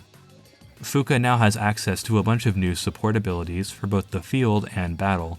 Her jamming ability temporarily makes the party invisible to enemy shadows, Shock Noise inflicts distress on every enemy in the area, and Tartarus Search will instantly map out an entire floor. Sylphid Aura is probably her most useful ability, since it raises the evasion and defense of the entire party at the start of the next battle, which is really good for giving yourself an edge during tougher fights. All of her abilities cost a certain amount of SP to use, including her ability to scan the enemy, which adds more nuance to searching for enemy weaknesses. It forces you to consider whether or not it's worth scanning a weaker enemy, in case you need to save Fuka's SP for scanning during a tougher fight, or if you want to use a support ability later. Since enemy weaknesses and resistances are still marked when you manually attack an enemy, it places more emphasis on the trial and error aspect of Persona's gameplay loop, instead of immediately scanning an enemy at the start of a battle. I really like the idea of giving the navigator more agency instead of just being the silly voice in my head that tells me enemy stats, and I hope it's something they expand upon in the next game. New to Reload are a series of Dorm hangout events you can do at night when you aren't exploring Tartarus. Each character has 2 different hangout events. These events can range from cooking, to watching a movie, brushing the dog, or tending the rooftop garden. Most events will give you some kind of item or bonus. Cooking and gardening will give you healing and support items to use in battle, and reading or watching a movie will give you a boost to a social stat. But the main draw of these events is that they unlock persona characteristics for each party member. Persona characteristics are passive abilities that are tied to each character's intended utility in battle. Yukari's characteristic reduces the cost of healing spells by up to 75%. Akihiko's characteristic increases the effect of stat buffs on himself. Junpei's increases his critical hit rate. Mitsuru's increases the party's crit rate when an enemy has a status ailment. Koromaru is an automatic accuracy debuff for the party at the start of battle. Ken restores a portion of his SP every turn. Agas's characteristic acts as an amp for her physical skills. Fuka reduces the amount of damage the party takes from weakness strikes. And Shinjiro gets an automatic heat riser, boosting all of his stats at the start of battle. The persona characteristics are very similar to the persona traits introduced in Persona 5 Royal, and I think they're a pretty decent addition on paper. It's a cool way to push the player into building each party member in a certain way, and when used correctly, they can be a really powerful asset in battle. There is a catch, however. I like a lot of the additions Reload makes to the battle system, but you might have noticed I keep referring to these ideas in theory or on paper when laying out how they work. That's because when you actually start playing the game and see how each of these different mechanics interact with one another, the game starts to fall apart. To really get into how big of an issue this is, first we need to discuss Theurgies. Theurgies are new super moves introduced in Reload. Most characters start out with one, but can learn a second one once their persona evolves during the story. They can vary from powerful attacks that deal big damage, to support abilities that can either heal or temporarily buff the party. All of them have custom animations that look really nice, and each Theurgy is incredibly useful. Theurgies can only be used once the gauge next to the character's battle portrait has been filled, and each party member has a different condition for filling the gauge faster. For Makoto, the gauge fills faster when he switches personas. Yukari's is boosted when she uses a healing spell. Akihiko gets a boost when he has a buff applied at the start of his turn, etc. A lot of the charge conditions coincide with their persona characteristics, further pushing each party member into a designated role. It should be a cool way to push the player to build their party in a way that complements each other's strengths. However, there's one problem. These Theurgies are disgustingly overpowered. Not only are these super moves considerably stronger than most moves in a character's base moveset, they're also entirely free to use. They have no HP or SP cost, they ignore enemy resistances, can't miss, and can still strike weaknesses and proc critical hits. They're effectively free damage. The only drawback to using one is that you have to wait a few turns to use it again. This is a problem because they heavily tip the game balance in the player's favor with practically no downside. Theurgies are very similar to the Showtime attacks introduced in Persona 5 Royal, but there are a few key differences that make Theurgies more exploitable. Showtimes are also pretty powerful, but I think the thing that keeps them from being as broken as Theurgies is that they're random. They're typically only available when an enemy is already close to defeat or when the player is close to death, acting as either a stylish finisher or a comeback mechanic. That's not to say they can't occasionally be exploited to clear a fight you might have otherwise had trouble with, but their randomness means you can't reliably build a strategy around them. Theurgies, meanwhile, are basically pocket showtimes you can activate whenever. They very clearly intend for you to synergize your party around these Theurgies, since a lot of them have secondary effects. There are a handful that are strictly support-oriented, that can either raise stats or grant statuses like Charge and Concentrate, but a lot of the attack spells also have secondary effects tied to them. Mitsuru's Blizzard Edge, for example, has a medium chance of freezing the enemy, which not only stops them from acting for a turn or two, but is also a guaranteed critical hit if you follow up with a physical attack. Akihiko's Electric Onslaught also has a chance of shocking the enemy, which is another handful of free turns if it hits. Ken's second Theurgy is probably the most egregious example. Divine Intervention heals the party, revives anybody that's dead, and gives the party a free physical and magic repel. Applying all of these effects separately would not only take at least 4 turns, but also cost more than his max SP pool. And you can just do it for free. These attacks scale based on the stats of your persona, and are also effective by passives like charge and concentrate, allowing them to cripple most boss fights in seconds with very little preparation. It's incredibly easy to nail a boss with multiple theurgies in a row and take out a majority of its health at no cost to the player. The party members' theurgies alone have the potential to trivialize most encounters, but the game completely falls apart under the monster that is Makoto Yuki. The player also has access to a few theurgies, but his are a little different from everybody else's. They're reworked versions of the fusion spells from the original game. Fusion spells were powerful spells that could only be used if you had 2 specific personas in your stock. For example, the spell King and I requires both King Frost and Black Frost. Cadenza requires Orpheus and Asparus. Jack Brothers requires Jack Frost and Pyrojack. There's a long list of different fusion spells with varying degrees of power and effects. Some are primarily used for healing and support, some deal raw damage with a chance of a secondary effect, some grant random status ailments to either you or the enemy, and some make you straight up invincible for a time. Fusion spells are extremely powerful tools, but they come at a cost. Not only do fusion spells have a pretty high SP cost, ranging anywhere from 15 to 30% of your max SP for every cast, but you also have to have both personas in your stock in order to use the spell. This means you can realistically only have a few fusion spells at your disposal at any given time, or you're wasting slots in your stock that could go to a stronger persona. It forces you to consider which ones, if any, are the most useful for your situation, and plan both a strategy and persona list around that. Reload simplifies things by removing the requirement of having both personas in your stock. As long as you have both components registered to your compendium, you can use that fusion spell anytime through the main character's theurgy. In theory, this should still place a limiter on their effectiveness, since you have to wait for a theurgy to charge to use it. But Makoto's theurgies are bar none the strongest in the game in terms of raw damage. Skills like King and I and Scarlet Havoc are able to solo entire encounters on their own with little to no setup. This is not an exaggeration. Since theurgies scale off of the persona you have equipped, you can create a persona tailored to a specific theurgy that deals ungodly amounts of damage.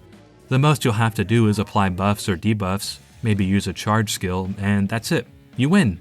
After about halfway through the game, basically every single boss encounter turns to a flurry of...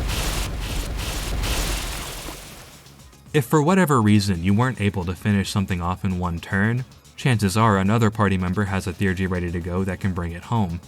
You might think this isn't too big of an issue since you'd have to spend time curating a persona to even make a theurgy that strong, but Reload makes it extremely easy to optimize your personas thanks to how easy it is to acquire skill cards. Skill cards have been a staple of the last few Persona games. They're items that allow you to assign a specific skill to any persona in your possession. In Persona 3 Portable, they can be acquired from personas like heart items through leveling them up. You can register a persona right before the skill card drops as a way to farm them, or you can leave a specific card at the shrine and it'll be duplicated after 5 days. In Persona 4 Golden, you can register skill cards with Marie and purchase copies of them later, but stronger skill cards cost more to purchase duplicates of. In Persona 5, you can get skill cards from either executing personas or through Yusuke's Confidant ability. Both methods require blank cards in order to convert them into skill cards. In each of these examples, there's some kind of stipulation in place to limit the amount of skill cards you can create or copy. In P3P, there's either a monetary fee or a significant time sink for each card. Persona 4 requires a heavy fee for the stronger cards you'd likely want more of, and Persona 5 requires you to find blank cards to create any skill card, period. In Yusuke's case, he also needs to see a copy of the skill card you want to duplicate at least once depending on the rank of his confidant. These stipulations work to varying degrees, but in general they are in place to keep you from farming too many skill cards and trivializing the game. So what if we, didn't do that? Reload removes essentially any requirement to duplicate skill cards. The only thing you need is one copy of a desired skill card, and then you can copy one card per day at the shrine. The duplication doesn't even take time, meaning there's virtually no drawbacks to making at least one copy of every decent skill card you get, so long as you manage to take a trip to the shrine every day. This means that it's extremely easy to create optimized persona builds. As long as you copy a skill card at least once before using it, you can ensure that you'll basically always have access to that skill. Skill card drops in Reload are random, but in my experience, it's pretty easy to get busted ones fairly easily. This is partially due to a flaw in the new Twilight Fragment system that makes it easy to farm locked chests, but I'll go into more detail on that later. This is a problem because not only does it make it extremely easy to tailor a persona to your exact needs, but once you decide to fuse away that persona, you can pass on any and all broken skills to a newer one, registering that new persona to the compendium and keeping the broken skill sets alive through countless fusion chains. This allows you to maximize pretty much every single persona you make after a certain point, since even on the off chance the persona doesn't inherit a broken skill you want, you can just go back to your library of cards and apply it that way. The ability to effortlessly optimize a persona's skill set makes physical builds in particular insanely powerful. Physical builds have always been pretty strong in most Persona games, but Reload takes it one step further by introducing new skills that raise critical hit rates. Critical Rate Boost and Amp are new skills that are able to stack with pre-existing critical rate boosts like Revolution and Apt Pupil, meaning with a very simple setup, you can all but guarantee a critical hit whenever you use a physical attack. There's also a new set of passives that boost damage from either single target or multi-target skills, further increasing your damage output. This is a problem because it cripples the game's intended gameplay loop. Persona's battle system is centered around identifying and exploiting enemy weaknesses. A critical hit bypasses that and still knocks down the enemy, with the expectation that they're largely out of the player's control. There are skills in previous games like Apt Pupil and Revolution that increase critical hit rate, but normally you can't rely on a critical hit to knock down the enemy consistently. With these new skills, however, that's just thrown out the window. You can basically guarantee a critical hit on any enemy that doesn't reflect or outright nullify physical attacks, and even then you can easily bypass those with a Theurgy if you want. With a decent multi-target physical build, you can deal massive damage to every enemy on the field, allowing you to consistently knock down and take advantage of enemies, if not outright killing them in one blow. Enemies like bosses or mini-bosses that are intended to be longer, drawn-out fights can be beaten in 1 or 2 turns with very little setup. That's assuming you even need to fight these enemies at all, because skills like Scarlet Havoc have the potential to make any fight a joke. Scarlet Havoc is a severe class slash-based physical Theurgy that attacks all enemies on the field. By making a persona with crit rate and multi-target boosts, you can trivialize pretty much every fight in the game. I'm not joking, look! This phenomenon isn't limited to physical builds either. While not as broken, a decent ice build makes King and I almost as deadly, with the added benefit of a medium chance of freezing. Need I remind you that these skills cannot miss and ignore resistances? This is why Theurgies having no cost associated with them cripples the gameplay loop. Outside of Makoto, every other party member gets their Theurgies for free during the story, so you're guaranteed to be able to make use of them after their introduction in June. Even having to fuse the personas from Makoto's Theurgies isn't that big of a stipulation, since fusing new personas is kinda what the entire battle system is built around. You're going to get most, if not all of the fusion spells by naturally playing the game. I like the idea of Theurgies. They act as a way to make each character even more distinct and have a decent amount of strategic potential. Their animations look really nice, and it's hype as fuck when you finish off a boss or another strong enemy with one. But as they are now, they kill any sense of challenge the game might have. It's cool seeing a boss get one-shot the first few times you do it, but when that becomes every major encounter, it slowly starts to get stale. Even outside of stuff like Scarlet Havoc, skills like Divine Intervention are ridiculously overpowered. Like, it's a skill that essentially resets the party's status, protects them from any damage for 2 attacks, while also reflecting those attacks back at the enemy in the process, all for free. Is that not insane? I've had multiple moments where using it once causes a boss to basically self-destruct due to the reflected damage. I think these could have been much more interesting without the ability to pierce resistances. That way you'd have to actually plan around when's the best time to use it, and it would also place more emphasis on the support Theurgies when setting up future attacks, giving you a reason to give up damage for that support effect. But because Theurgies are so powerful as is, there's little to no thought in ever using one. And they recharge so fast there's never a bad time to use one. Theurgy charges carry over between battles, and it's not like they only charge when a party member does their special action. It also fills when striking a weakness, when any character is on the receiving end of a shift, when landing a critical hit, or using basically any persona spell. There are also shuffle time cards that can fill a theurgy gauge.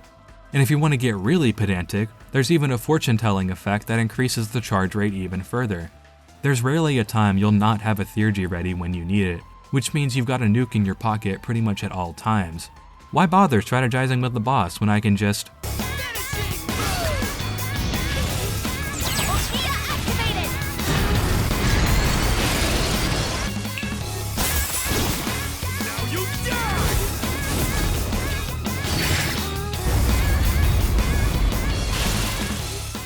The theurgies are indicative of a recurring issue I have with a lot of Reload's gameplay additions. They trivialize and remove any sense of friction from the gameplay loop. Take Shuffle Time and Major Arcana cards, for example. Personas can periodically appear in Shuffle Time, and if you draw a persona you already have in your stock, it'll give you a pretty big experience bonus for its Arcana, not just the persona, the entire Arcana. The experience bonus is pretty massive too. It's typically at least a half a level's worth of experience, and I can't help but feel that it diminishes the importance of the social link fusion bonus. For as much as I like the idea of the Major Arcana system, and I like what it adds to Tartarus' gameplay loop, some of the effects on these are ridiculous. There's one that increases the amount of fusion experience you get in the Velvet Room, which allows you to create even stronger personas easier. There are two that allow you to pick an extra Shuffle Time card, meaning you can theoretically draw a total of 3 after every battle, which is a big deal because a lot of the later Shuffle Time rewards can be pretty powerful on their own. The one that doubles the amount of items you get works on both enemy drops and breakables in Tartarus, making money pretty much a non-issue after it's added to the pool. There's also one that lets you fuse personas up to 5 levels higher than you. As if it already wasn't easy enough to create busted personas, you can now potentially create one 10 levels higher than the player character. At least in P5 you had to pay a substantial amount of money to do this for the majority of the twins' confidants. Now it's just given to you for free! A lot of the lesser cards give you or your party member permanent stat upgrades. At a certain point it starts to feel excessive. Now granted, a lot of the busted cards you only get from Monad Passages. Monad Passages are a series of tough fights at specific checkpoints in Tartarus. Beating each fight grants you a series of rewards, with the last one in each passage being a new Major Arcana and increasing the number of cards you can collect in a day by 1. This, in theory, should be a pretty decent reward for braving such a dangerous area. But, this is Persona 3 Reload, so each passage eventually devolves into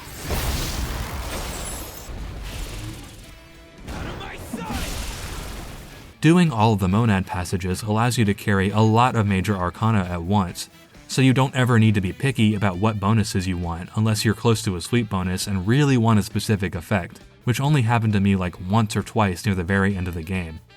Again, it's a fun concept on paper, but it quickly compounds on itself and makes the bonuses you get from it a little too strong in my opinion. Persona characteristics also have the ability to break battles in half depending on your team composition. Most of the characteristics are fine, still powerful but not game-breakingly so. But the biggest offenders in my opinion are Junpei, Mitsuru, and Yukari. Yukari is probably the least offensive out of the three, but I still think it's ridiculous how much her characteristic reduces her healing cost.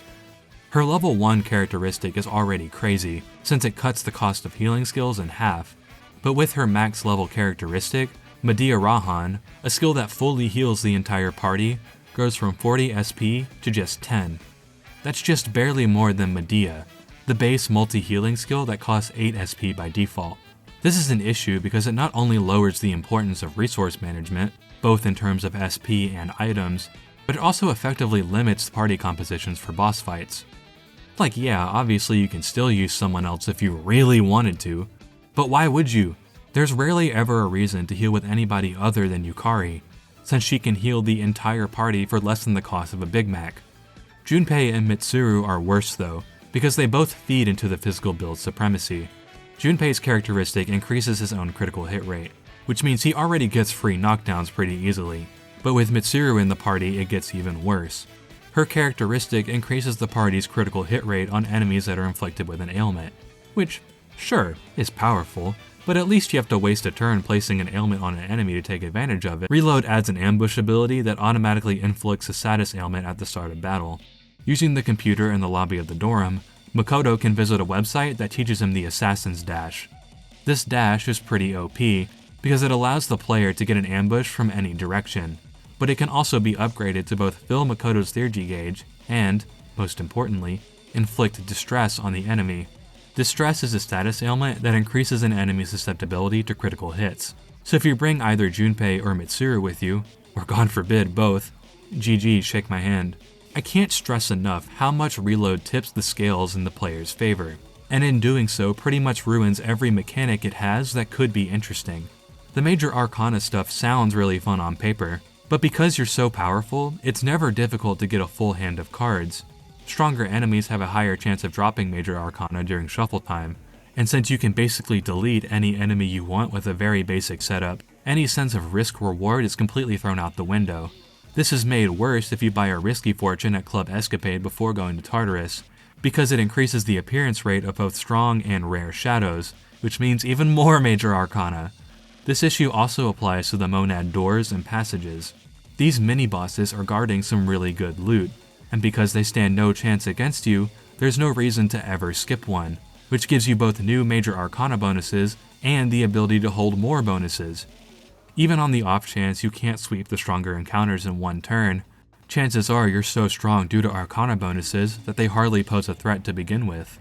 Clearing a monad door also maps out the floor you're on and the one above you, meaning you can basically skip 2 floors with little to no effort. While I'm at it, they also made the one-way teleporters entirely redundant.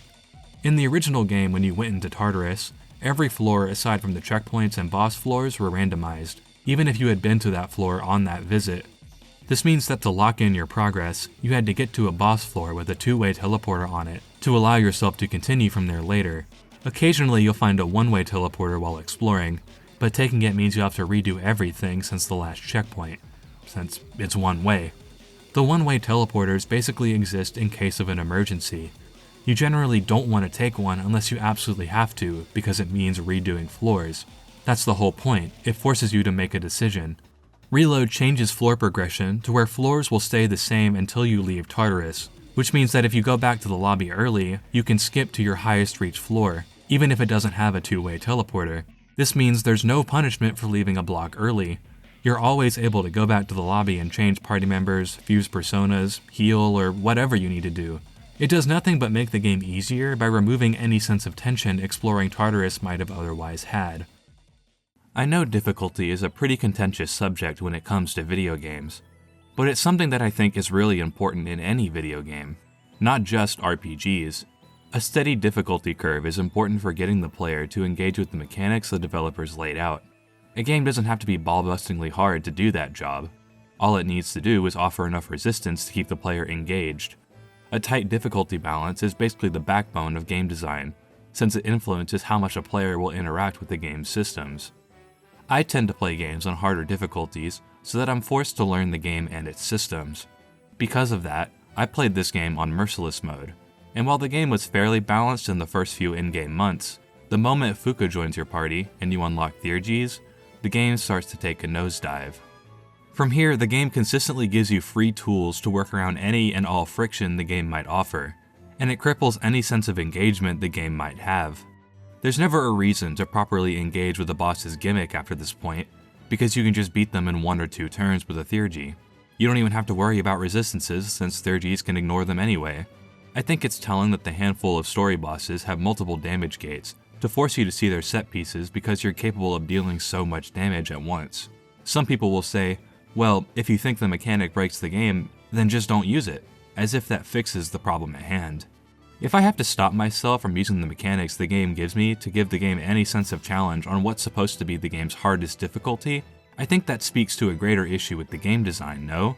For example, there's a late game fusion spell called Armageddon that deals 9,999 damage to the enemy, at the cost of all of your HP and SP.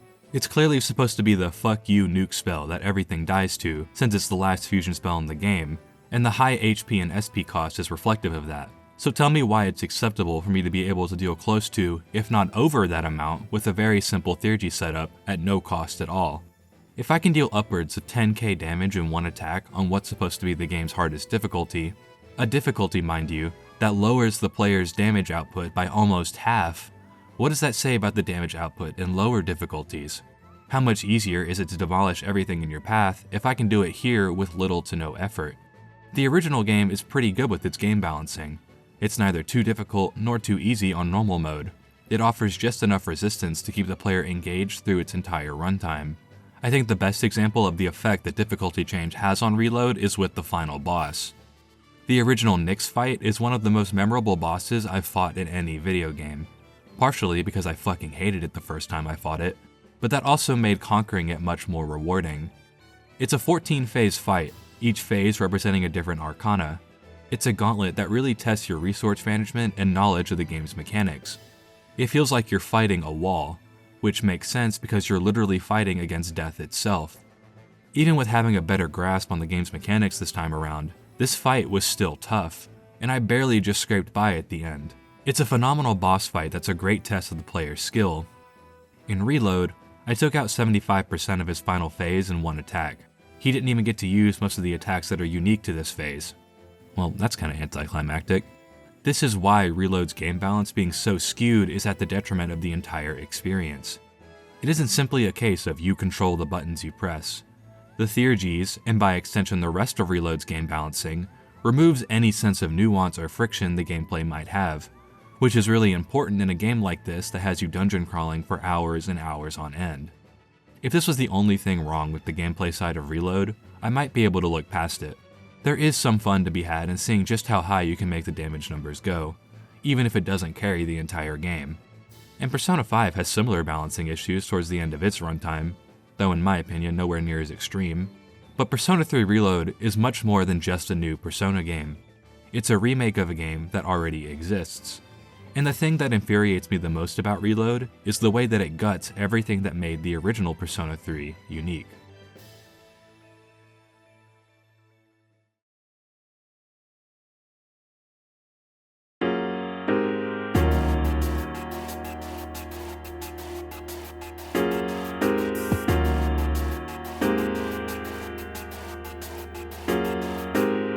Love it or hate it, the original Persona 3's tactics system is the core of its gameplay identity. I think a big reason people don't connect with it like they should is that they don't engage with it the way the game expects them to. That's one of the reasons I didn't connect with it when I played the game for the first time. I tried playing it like Personas 4 and 5, which doesn't really work with this game. It's like trying to play a modern 3D Sonic game without boosting. Like, yeah, you can do it, but you're not gonna have a good time. The tactics system requires you to approach the RPG side differently than other games in the genre. The best way I can describe the difference in one sentence is that Persona 3 relies more on preparation, while 4 and 5 are more reactionary. In those games, you can typically get away with reacting to each enemy's attacks without thinking about the next turn too much in advance. In Persona 3, however, you set up your party's actions at the start of a turn, meaning you have to put more thought into what the enemy might do so that you can prepare accordingly. The game gives you the tools to do this. Not only are you able to change what skill class a party member will focus on, but you can also view the entire turn order in order to accurately assign roles. You can tell someone to focus on healing the party, or focus on a specific enemy, or focus on striking a weakness, or even nothing at all. People like to complain about the AI not doing what it's supposed to during battle, but in my experience, especially during this most recent playthrough, as long as I had my tactics settings set up correctly, the party would do pretty much exactly what I needed it to. Scanning the enemy also tells the AI what the enemy's stats and skills are, which allows them to better react to what's going on in the fight. I think the focus on preparation and thinking turns through ahead of time gives Persona 3 a different feeling than other games in the series. Being able to see the entire turn order gives you most of the information you'll need to accurately set everything up. If Yukari goes after a boss that deals a lot of damage, you'll want to set her on heal and support to focus on healing after its attack. Or if Akihiko is able to strike every enemy's weakness, you'll want to set him to knockdown to make sure he targets every enemy. The way knockdown works also supports this idea. In other games in the series, when you knock down an enemy, they'll stay down until you either do an all-out attack or when their next turn is up, where they'll then recover and act as normal. In Persona 3, it takes an entire turn to get up from a knockdown as long as you don't hit the enemy afterwards. Depending on the turn order, you can knock down an enemy and choose not to use an all-out attack to force it to waste a turn getting back up. The game not only rewards you for paying attention to the turn order, but also gives a strategic option for using or not using an all-out attack. Something I talked about earlier was how the original Persona 3 goes out of its way to make its party members feel like real people, and a lot of that is also present in the gameplay mechanics. Party members are surprisingly independent in this game. There's the obvious example of you don't choose their actions in battle, but they also have their own item pools, can buy and replace their own equipment, and they even build their own personas. You don't choose what skills they keep and which ones they get rid of, which can actually lead to some combat situations you might not think of otherwise. During this playthrough, I took Yukari to the fight with the last Floor Guardian, the Jotun of Grief. This guy absorbs every element and physical attack other than Pierce, and I went in unprepared since it was my first encounter with him. I didn't have anything that could hurt it, so I was about to reset and rethink my strategy when Yukari happened to use Windbreak, a skill that nullifies wind resistances and allowed me to use wind skills on the boss. I happened to have a wind-based persona on me at the time, so nullifying its resistance allowed me to beat the boss on my first attempt. It was a strategy I never would have come up with on my own, because the break skills are usually the ones I get rid of pretty early on, and the whole situation sticks out in my mind because it's something that could only have happened in the context of this game. It's moments like this that go a long way to making the characters feel more fleshed out in gameplay. That's not to say the tactic system is perfect. Its biggest flaw is that typically party members aren't as efficient as they could be if they were controlled by a human player. Because the party is controlled by a computer, different skills have set priorities over others, especially when you start switching tactics around. Usually when a character is on heal and support, the character will focus on healing whoever's HP is the lowest. This is fine for most of the game, but things get a little more iffy when you want to heal multiple people at once. A party member will only use a multi-healing spell when 2 or more characters are under a certain percentage of HP. Usually in a situation where you need to heal someone, a human player will choose to top everyone off at the same time, even if not every character needs it just to be safe. After all, you never know when a boss is going to break out a stronger move that has the potential to wipe someone out who's not at max HP. So it can sometimes be frustrating in this game when one party member is barely above the multi-healing threshold, and thus the healer opts to use a single target healing spell instead. It can also make applying status buffs a little more annoying than it needs to be. Because buffs and debuffs are also tied to the heal and support tactic, if another character happens to get hit before someone like Akihiko can apply a buff, he might instead opt to heal that person instead, which basically wastes a turn if another character was already designated as healer. Another example can be seen with how striking enemy weaknesses work. An odd quirk about Persona 3 is that multi-target magic spells have a slightly lower accuracy than their single-target counterparts. Unlike other games in the series, you only get a 1 more if you strike a weakness on every enemy you attack.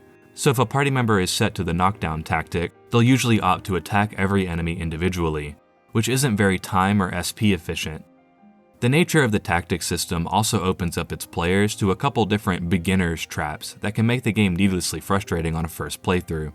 It's not always clear what skills are assigned to what tactics, but it can be a little annoying having to fiddle with the settings when a party member won't use a specific skill for whatever reason. I think the biggest example though is with scanning weaknesses. In most normal battles this won't be much of an issue, since scanning an enemy allows you to see its stats and resistances. Most boss fights, however, have their resistances and stats hidden from the player, so naturally most people will stop scanning bosses if they have to retry it a few times, since they think it doesn't do anything. Well, congratulations, you nerfed yourself. It turns out that the computer can still see bosses' information after it's scanned even if the player isn't able to, which influences their actions, which means if you don't scan a boss, your party members might waste attacks using skills they should know don't work. It has the potential to make a boss more annoying than it needs to be just because you wouldn't think to scan the boss again if you didn't already know how it worked on the back end. Another factor that can be annoying is that you can only change tactics during the player's turn. And an unfortunate side effect of this is that sometimes it's possible to get stun-locked. If the player is continuously knocked down or suffering from a status ailment, his turn is skipped, and so is the option to change party tactics. This means that if a party member doesn't heal you on their current settings, you're out of luck until the ailment wears off, or, more likely, you wipe. Despite these small issues though, overall the tactics system is a really compelling mechanic. It forces you to engage with both battle and team composition in a way that I don't think many RPGs have managed since. A lot of times when the tactics system is brought up in discussion, it's referred to as a mistake or an objective flaw, which doesn't really sit right with me. Creating a tactics system for the game's party members is a lot more work than just allowing the player to choose the skills they want, so it's obviously an intentional feature. In fact, in an interview for the Persona 3 official design works, producer Katsura Hashino and character designer Shigenori Soejima say exactly that. There are a lot of RPGs out there where you can control every aspect of your party members, but because we wanted the player to relate to the hero more than any other character in Persona 3, we wanted the other characters to feel like other people. It was important to make that distinction. It helped to emphasize the concept of social links, and it also allowed us to show off the improved AI. It would have been extra cool if the party members had been completely free of player control, but we knew that would have been pushing it a bit too far, so we gave the player control over their equipment at least. It's true that we got some feedback stating that the party system was too difficult to control effectively, but I'll honestly say that I don't regret doing what we did with it.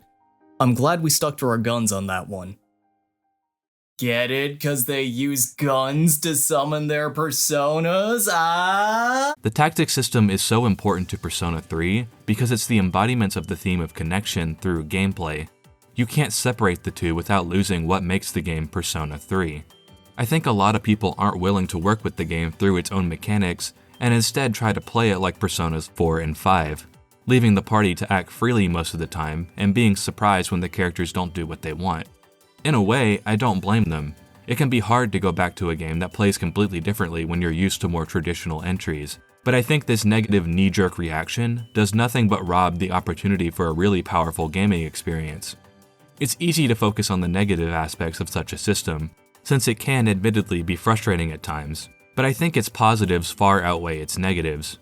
It's not a coincidence that this game that redefined what the series is, that also has a thematic and narrative focus on the bonds you create with the people around you, is the one that goes out of its way to make its party members feel independent in a gameplay sense. Sure, you can direct them somewhat by suggesting a class of skills to focus on, but ultimately, it's their personas that decide what they do, aka their personalities. You unlock new tactics options as you progress through the story, symbolizing how Seas is slowly coming together and strengthening their bond throughout the game. You have to directly talk to each party member to change their equipment and check their persona skills, forcing you to learn what each member excels at to get the most out of them. Is that annoying sometimes? Sure, but so is talking to and learning about people in real life. No one is perfectly cool with each other the first time they meet. They have to learn about each other to form that solid bond. As the player learns to issue the right commands, allowing the party to take full advantage of the skill sets they developed, it gives the impression of a team that has strong synergy. Learning how to accurately direct your party is reflective of how the bond between the Seas members grows over the course of the game. This intimacy allows each victory to feel all that more earned, because you worked together through a less than ideal situation to achieve a common goal. It's a great example of how a thematic through line can be enforced and strengthened through gameplay, something only video games as a medium can express in this way. That doesn't mean the system can't be improved, but that balance is integral to what Persona 3 is, both as a game and as an experience. It's something only the tactics system is able to provide. Which is why it's extremely disappointing that Persona 3 Reload doesn't even try to offer a similar through line with its implementation of the tactics system. Despite how much I've come to appreciate the tactics system, I don't think there's a world where it remained the main method of play in the remake. Despite what it adds to Persona 3 as an experience, the fact is it's the biggest sticking point when it comes to Persona 3's battle system. That's why there was such a debate between FES and Portable before Reload's release to begin with. Having said that, the tactics system is still such an integral part of the original game, and so I think it's important to have some kind of counterpart in Reload. While a tactics system does technically exist in Reload, it's extremely simplified, to the point that you're actively limiting yourself by using it. Not only is it a huge step down from FES, but it's also worse than its already simplified implementations in Personas 4 and 5. To start with, the number of tactics options you have access to is smaller than what you have in FES, and you don't acquire more over the course of the game. The original game had 9 different settings to choose from, while Reload bumps it down to just 4. The 4 that were kept were the ones you'll use the most, but the ones that were dropped are the more specialized settings like Attack Fallen or Assign Target. I think in a game where you have to account for a variety of different situations, having more options is better even if some of them are admittedly situational. Reload is missing some pretty useful settings like assign target. There's not even a standby or guard option. You have to either take full damage from enemy attacks or switch to direct commands to manually guard. Guarding isn't a thing in the original game, you instead just stand by, which makes the addition of a guard command much more important in Reload, since it decreases the damage taken and prevents enemy weakness strikes. So having it available to a player using the tactic should be a no-brainer. Not only are you missing options available to you in FES, but by using the tactics in Reload, you're actively locking yourself out of some game mechanics. The AI is unable to use basic features like Shift, which limits your strategic potential. This is something they were able to do in Persona 5, by the way. So what happened between Royal and Reload? The AI doesn't feel nearly as smart as it is in the original game. If you have everyone set to the correct commands, they're usually pretty capable in the original game.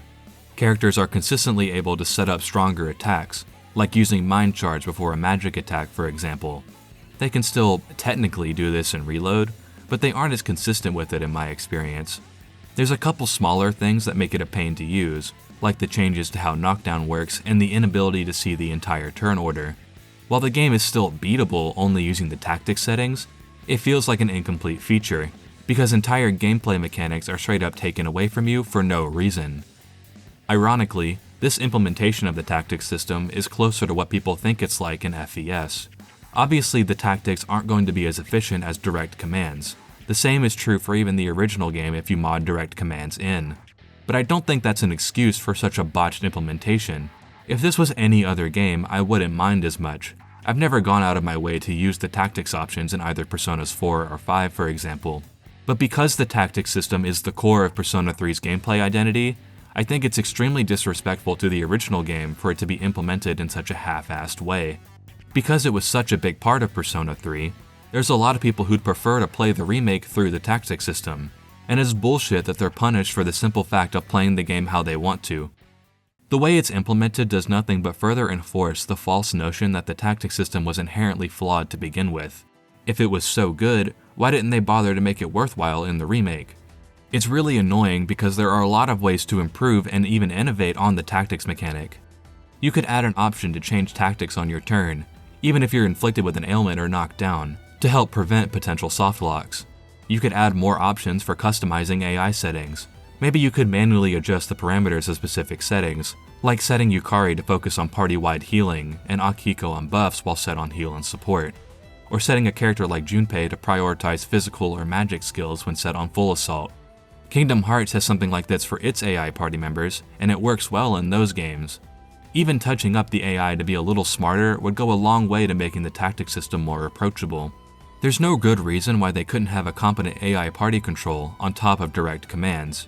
Dragon Quest has been doing it for years and still does it to this day, so I don't see why Persona couldn't. Instead of taking what worked about the tactics system and improving or innovating on it, they effectively replaced it with direct commands, with the most "here, damn" tactics settings imaginable. This is unfortunately a running theme with a lot of Reload's changes and additions to Persona 3's gameplay mechanics. Take weapon types for example. In the original game, the player could equip almost every weapon type in the game. Swords, bows, gloves, hammers, you name it, you can probably equip it. Each weapon has its own properties, like different attack powers, accuracies, stumble rates, and critical rates. Not only does this act as an avenue for player expression, but it also allows for more strategic options. The game goes out of its way to teach you this pretty early on. There's a floor guardian in the first section of Tartarus that's weak to pierce.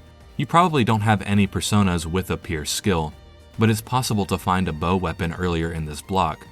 Equipping this bow allows you to exploit the enemy's weakness and make the fight easier. It's a really simple feature, but it's one that's dropped in later games, so its implementation in Persona 3 makes it stand out. Reload removes this feature for seemingly no reason. Not only does it remove a layer of strategy that can make battles more interesting, but it also makes the hammer class of weapons entirely useless after Shinjiro dies. Reload even goes out of its way to give you his equipment back as a part of his Link episode, something that hardly even matters since you can't use it anyway. Another mechanic that Reload removes is the battle fatigue system. After fighting a few battles in Tartarus, each character has a chance of becoming tired. The tired status lowers accuracy, increases damage taken, and can make it harder to recover from a knockdown. Any character aside from the player that's tired when you return to the lobby will leave Tartarus for the day, and it prevents them from going back for the next 2 or 3 in-game days. The tired condition can sometimes worsen to sick if you don't take care of yourself, which has an even greater stat penalty and takes a couple days to recover from. This mechanic is a little contentious, because it limits the amount of time you can spend in the dungeon. And yeah, that's the entire point. By limiting how long you can stay in Tartarus, the game limits how much progress you can make in a single night, thus forcing you to make multiple trips to clear a section before the deadline. This can be a little annoying near the beginning of the game, where it's easier to become tired, but as you progress through the game, characters build up more stamina. Like with the tactic system, I think people often focus too much on the negative side of the fatigue system instead of what it adds. For one, it gives more value to each party member you recruit, since that's one more person you can swap in when another member gets tired. It can also get you to experiment more with different party compositions depending on who's available. By extension, this system also makes someone's absence feel that more impactful.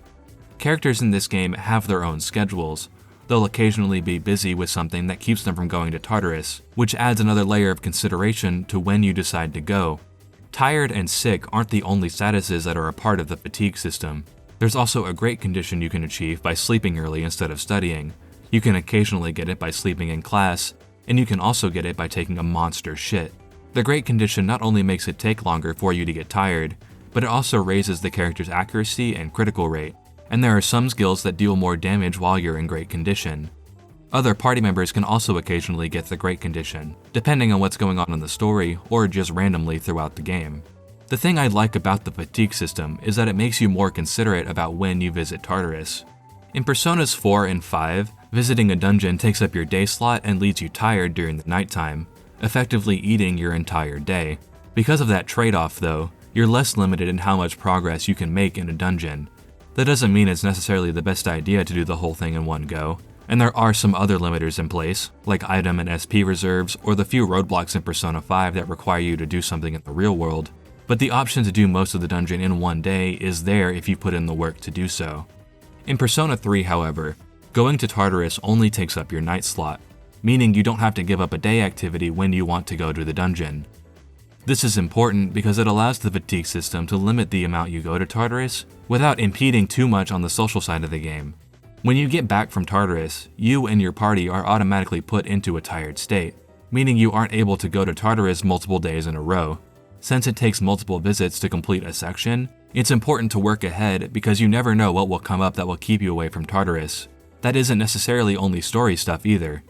Maybe during the downtime between visits you decide to visit the antique shop to fuse a weapon, which takes time to complete, so you wait until it's finished to go back. Or maybe you're close to a sale day at the shop, so you wait to stock up on items first. Or sometimes it's the opposite. Maybe you or your party members enter a great condition one day and you decide to visit Tartarus on a whim to take advantage of it. Or maybe on a day you want to go, a party member is unavailable, so you put it off for another day or two. This single mechanic adds a ton of new layers to consider and work around when deciding to explore Tartarus, and I think it makes the time management aspect of Persona 3 more interesting. People like to complain that there isn't a lot to do at night in this game, but that's intentional. They intentionally leave nights open to allow this system to exist without feeling like you're giving up something too substantial in the process. Going to Tartarus is a commitment. The downtime between trips can be anywhere from 1 day to maybe even 5 depending on various conditions. It forces you to stay ahead of the curve. It's the only time in these games where I felt the need to manage my time effectively in both sides of the game. The most I think about how I'm going to spend a day in the other games is usually strictly focused on the social side. I rarely think that much about who I'm going to hang out with. It's usually determined by who's available.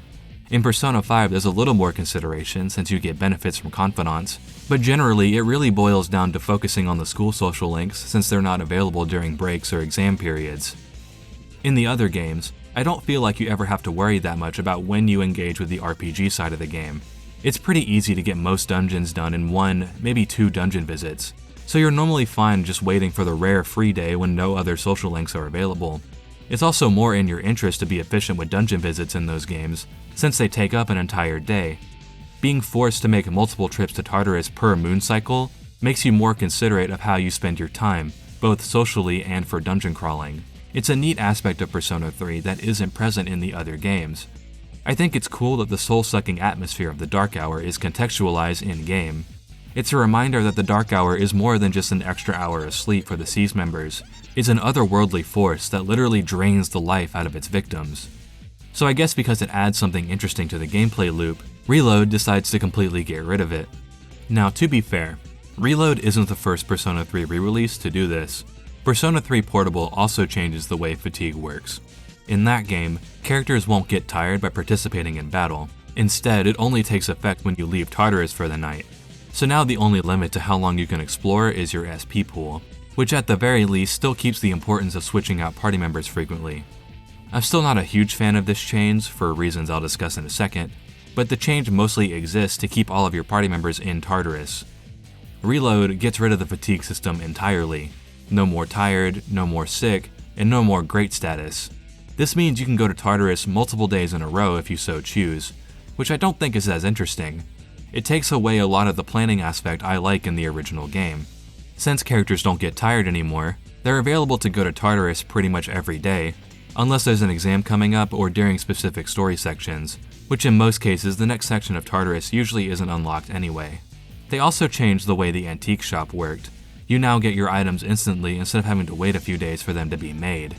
While I don't really mind the changes made to the antique shop in particular, every other change makes it where you can brute force Tartarus in one day if you so choose.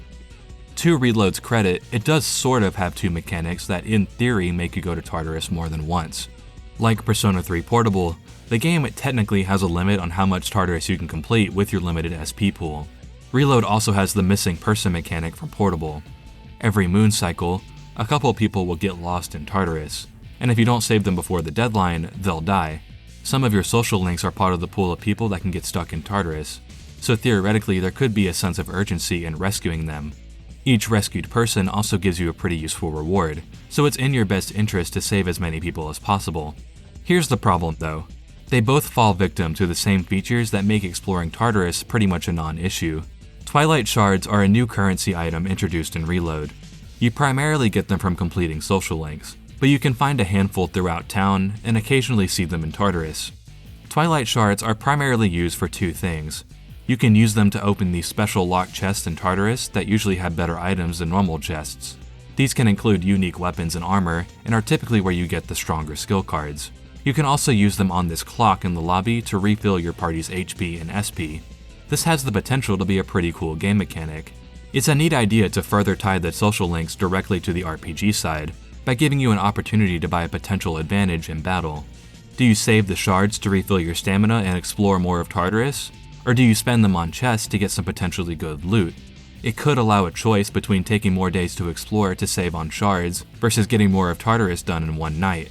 At least, it would, if this little angel didn't exist. I haven't really talked about Fuka's theurgy up until now, because I think it's most relevant here. Oracle gives the party a random beneficial effect. Its effects can range from party-wide stat increases, it can grant charge or concentrate, or it can recover HP and SP. Come on bro, are you serious? Oracle is also a thing in the original game, but the thing about it there is that you can only use it once per night.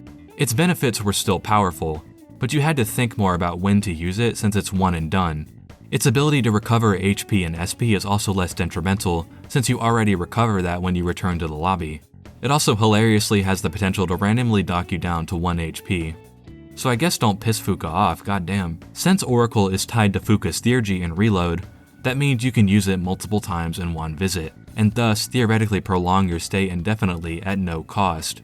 As long as there's one or two members of your party that are around 25% SP, she has a chance of restoring it with your theurgy. It could technically take a bit, since there's other effects it can choose from too, but Fuka's theurgy charges pretty quickly, so it's not hard to keep rolling for it, and a lot of times it procs before you really start starving for SP. It gets even easier after her Persona awakening, because the effects for HP and SP restoration are combined, making it even more likely to appear. This kills pretty much any reason to use Twilight Shards for healing, which means you can save them all for chests, further contributing to the party becoming stupidly overpowered by giving them some of the stronger weapons and skill cards for free. This also means you'll effectively never run out of SP.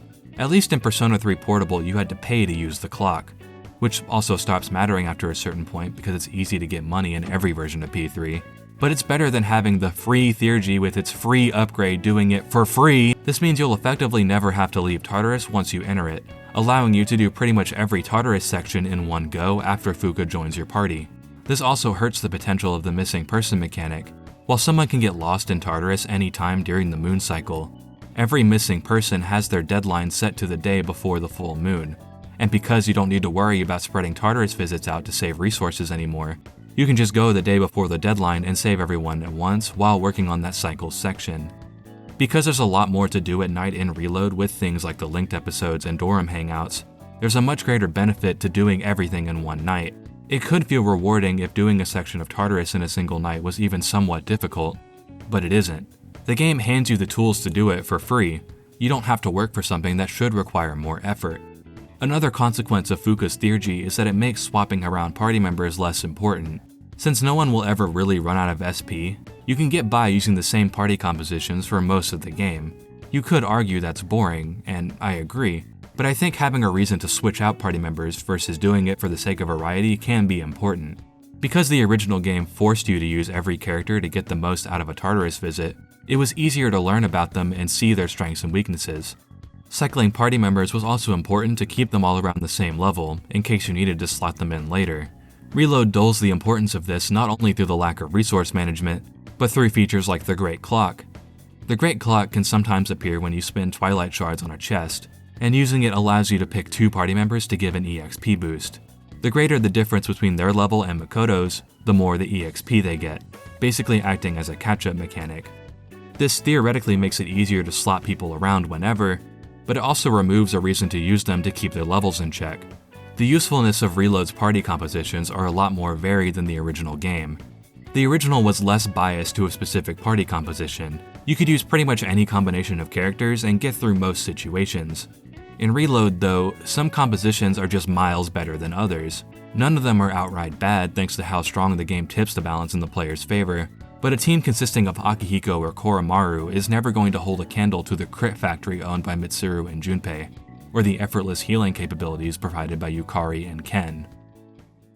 My biggest issue with Reload as a remake is that it doesn't seem to care about improving upon the original game's ideas. No matter how you feel about the original game's mechanics, as a remake, this game's priority should be to refine and improve upon what that game was trying to do. But Reload doesn't do that. It doesn't even try. The original game's central mechanic is bastardized to a shell of its former self. Everything unique about Persona 3 is gutted and replaced with something from Persona 5. Don't get me wrong, I love mechanics like Baton Pass, but I don't see any reason why they can't coexist with everything else already in the original Persona 3. Some people claim the changes were made to make Persona 3 more accessible to a modern audience, and I don't really buy that. Sure, the game is definitely more accessible, but only because you took out every source of friction the game had. Someone doesn't like the fatigue system? Shit, I guess we'll just remove it. Don't like strategizing during a boss fight? Skip it with a Theurgy. Don't want to plan out a fusion chain to get certain skills on a persona? Slap a skill card on it. Don't want to actually maneuver around an enemy to get an ambush? Run into it like fucking Sonic, why not? At this rate, why don't we just remove HP and SP? Taking damage is really annoying, and not having to manage my resources would definitely make the game more approachable. Might as well get rid of enemy encounters too. All they do is waste time moving from floor to floor. Fuck it, axe Tartarus. That place serves no purpose other than being a giant dick in the middle of the city. I don't subscribe to the idea of friction in a game being something that makes it inherently flawed or unapproachable. I can understand not fucking with the tactics system, but the fact of the matter is that it adds a lot of thematic resonance and strategic depth to the game that can't be replicated with direct commands. Instead of outright removing mechanics that people had issues with, they could have easily adjusted them to address those flaws, or even add new mechanics that would make them easier to manage. Reload already has a blueprint for this. What if you could use Twilight Shards to restore someone's fatigue, or maybe even put someone into great condition? That could act as a way to make the system more approachable and add some gameplay depth while keeping the fatigue system intact. I'll give Reload credit for at least attempting to make Tartarus more interesting in the form of its randomized roguelike elements, but I don't think that needed to come at the cost of Persona 3's unique mechanics. For as much as I don't like the changes made to the social side of the game, I can at the very least tell they were trying to innovate and enhance on what was already there. I can't say the same for the dungeon crawling side. It doesn't care to innovate on what the old game did, because it's old and Persona 5 is new, so obviously its mechanics have to be better. But I mean, why shouldn't Reload try to do something different? After all, the original game will always be there, right?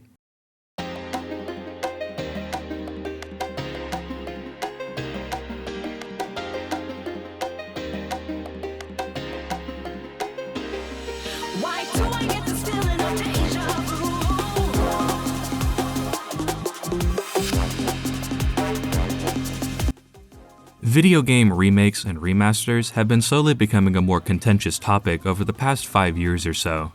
What was once a way to bring games locked on older hardware forward for new generations has slowly become obsolete as features like backwards compatibility and emulation become more and more prominent.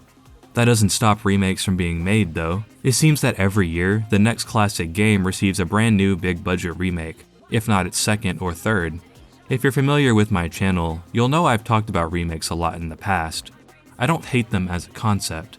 They can be a cool way to breathe new life into a game, while applying what they've learned since the original's release, and they can often fix genuine issues with the original game. However, recently, remakes have gone from primarily updated versions of older games to entirely new experiences that share the same name, and that's where I start to become a little more critical.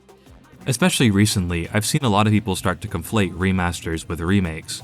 I don't really blame anyone for that, as the two often embody a lot of the same selling points, but it can sometimes make discussion surrounding these re-releases a little more difficult, so I'm probably going to refer to some remasters as remakes in this section, and vice versa.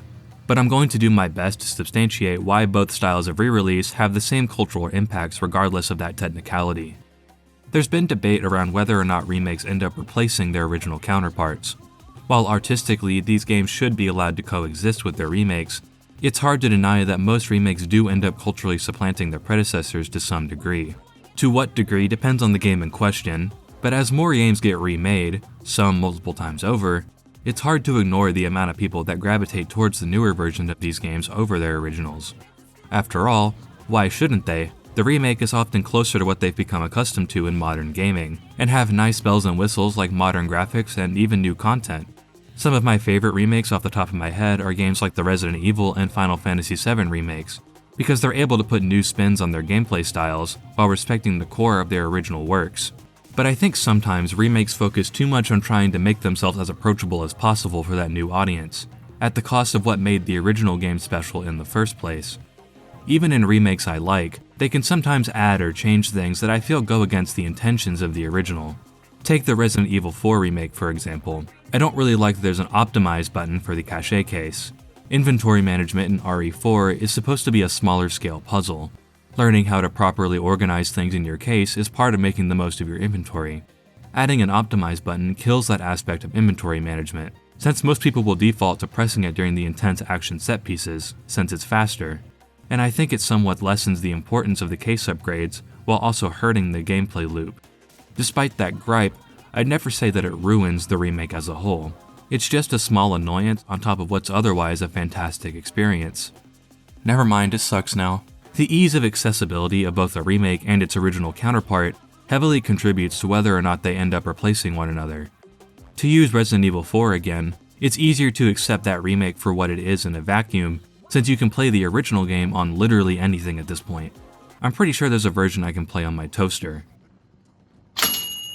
But not every game is as fortunate as Resident Evil 4.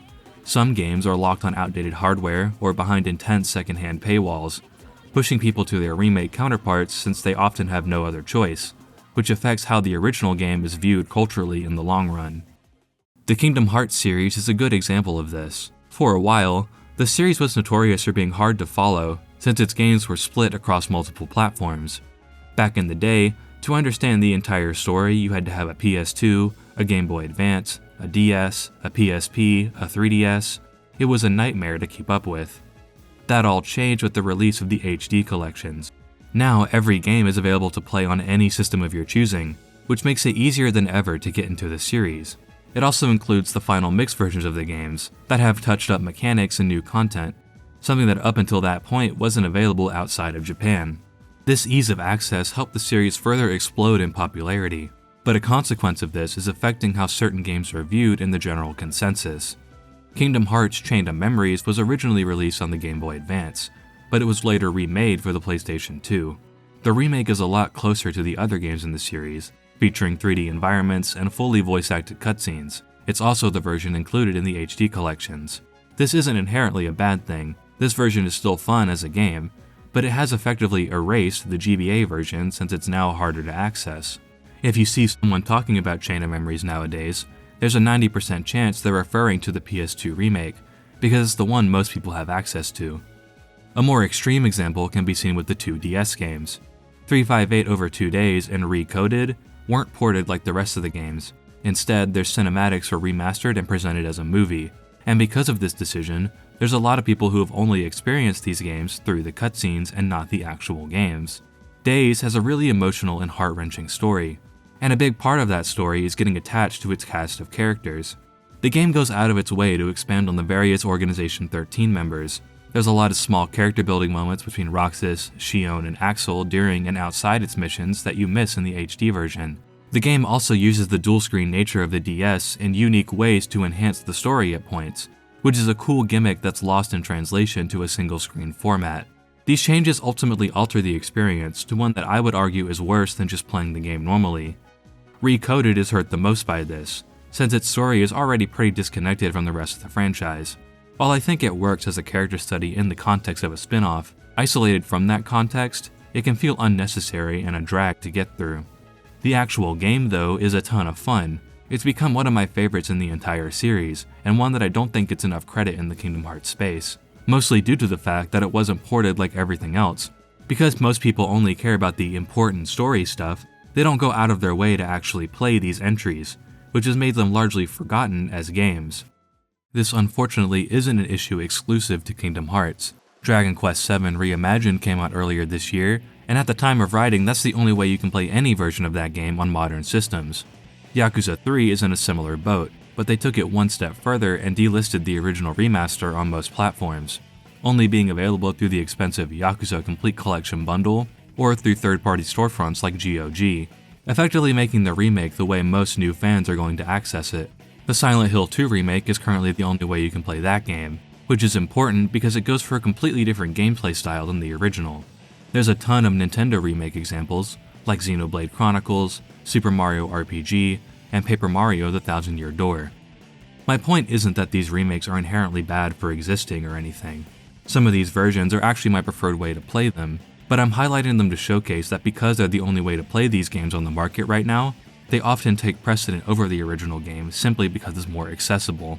In that sense, they become the default experience, and that's why it's important to highlight how the differences impact the intentions of the original game, because a lot of people are using the remake as a substitute for that original experience. Some would argue that third-party emulation makes the accessibility issue moot, since it technically allows any game to be immediately and permanently available. But I think people overstate just how much emulation impacts accessibility. Sure, emulation in a sense does offer an avenue to play these games should you seek them out, but therein lies the main issue: if you seek them out. A lot of people will opt for the path of least resistance. You'd be surprised how many people aren't willing to emulate games for whatever reason. Usually when this point comes up, others will write it off as people being lazy or incompetent, because emulation isn't that difficult to do. But I don't think the difficulty of emulation is really the main factor. The act of emulating is the easiest it's ever been. But I think the biggest thing keeping emulation from being the strongest preservation tool is ease of access. Even the best emulators require multiple steps to set up. You have to download the emulator, find an ethically sourced game file, then potentially fiddle with graphic settings if they aren't up to your liking. Whether you want to admit it or not, acquiring games to use in emulators does count as piracy, and that sometimes comes with a sketchy air around it that puts some people off from messing around with it. Compare that to just loading up a storefront on the console of your choice, and downloading the remake or remaster of a game you're interested in less than a minute. One is a lot simpler than the other. A lot of people value being able to officially support a product they're invested in. That's not even taking into account the fact that remakes are typically sold on the improvements they have over the original. There's a reason that companies still port and remaster old games, despite the fact you can get a similar, if not better experience in some cases, through avenues like emulation. A lot of people value that simple, easy, official way to play a game that they're interested in over price or accessibility. It's for that reason that I think it's important to judge remakes and remasters on how they capture and/or enhance the original experience. Because the fact is that there's a lot of people who will gravitate to the newest version since it's the most up-to-date. Ultimately, what a remake should be is irrelevant, because the value of a remake is determined by the general consensus. It doesn't matter if the remake is a completely different game.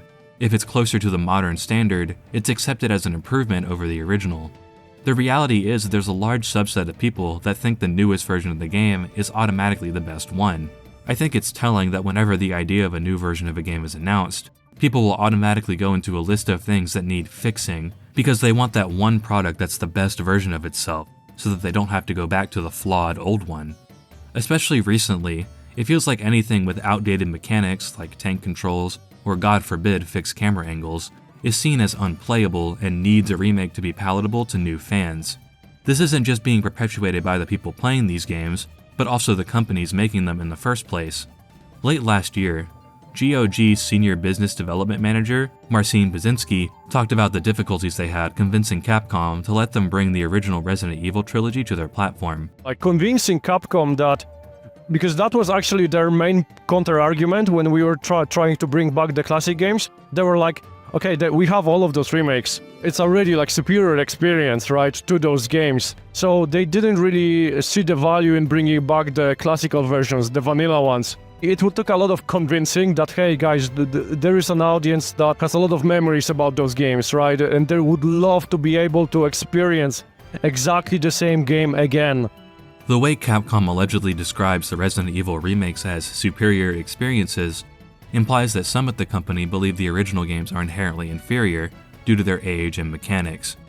I think this is important because it not only shows how remakes can alter the perceptions of the older versions, but also that some of these companies believe that the original game is worth less simply because the new one exists, a mindset that I believe is also shared by a large percentage of gamers.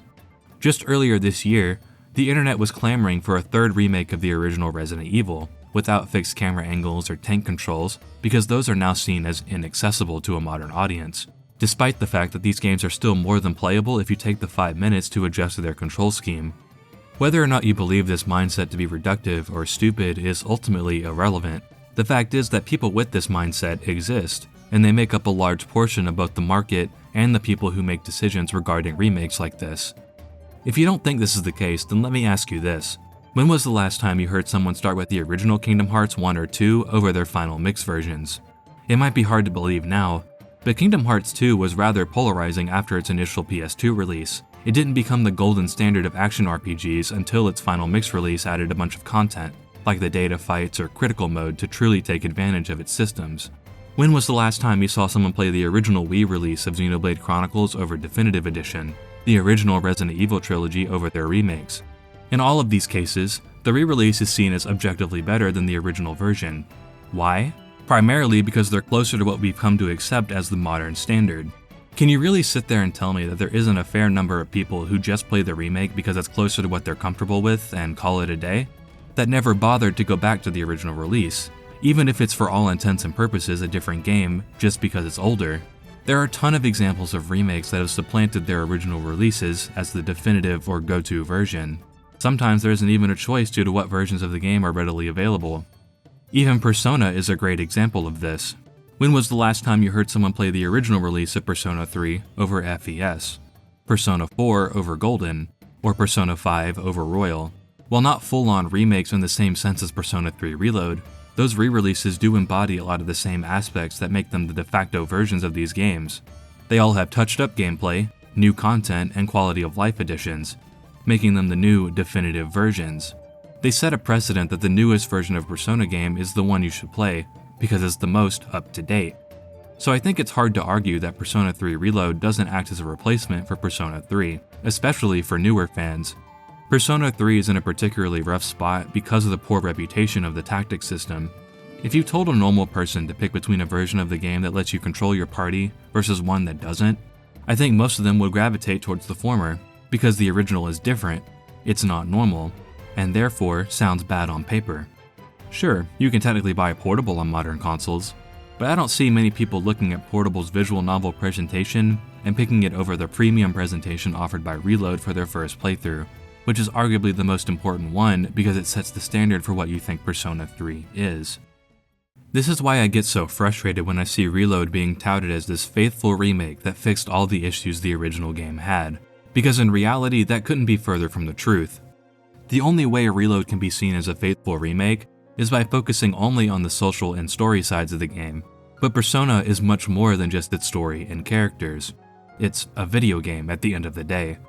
Reload doesn't even try to improve or innovate on Persona 3's weaker aspects. Instead, it just removes them and replaces them with stuff they know newer fans will like. They replace it with Persona 5. It's hard not to feel that almost every change to the gameplay side of Reload was done solely to make the game more like Persona 5, rather than improving on the mechanics and ideas Persona 3 originally had. Joker didn't have multiple weapon types, so let's get rid of them. The Phantom Thieves had cool infiltration outfits, so let's give some to C's. The Showtime attacks were cool, so let's give everyone Theurgies. All of the original game's mechanics could have worked perfectly fine on top of Reload's current framework, but they didn't bother because that isn't like Persona 5. What does Persona 3 Reload gain by not having a competent tactic system, even as an optional feature? What does it gain by removing multiple weapon types? What does it gain by giving C's stupid infiltration outfits? What does it gain by dumbing down all of its cutscenes and explaining its character motivations right to your face? Because I can sure as hell tell you what it loses. As much as I hate to admit it, the original Persona 3 is getting harder and harder to go back to as we get further out from its release. Typically, I find it pretty easy to go back to older games in the series, but even I was surprised by how many little things I forgot about Persona 3 before I went back to it for this video. It wasn't anything that would keep me from playing the game outright, but obviously it's missing various quality of life features that later games would introduce. There's also some annoying features like random skill inheritance, but it's also missing some other what I would consider basic features. Did you know you can't read skill descriptions outside of battle in the original game? In the newer games, you could press square on the status screen to see what each skill does, but you can't do that at all in this game. The only time you can read skill descriptions is during skill replacement, but there's no manual way to do that either for yourself or your party members. It seems like such a basic feature, one you would just assume is there, but it isn't.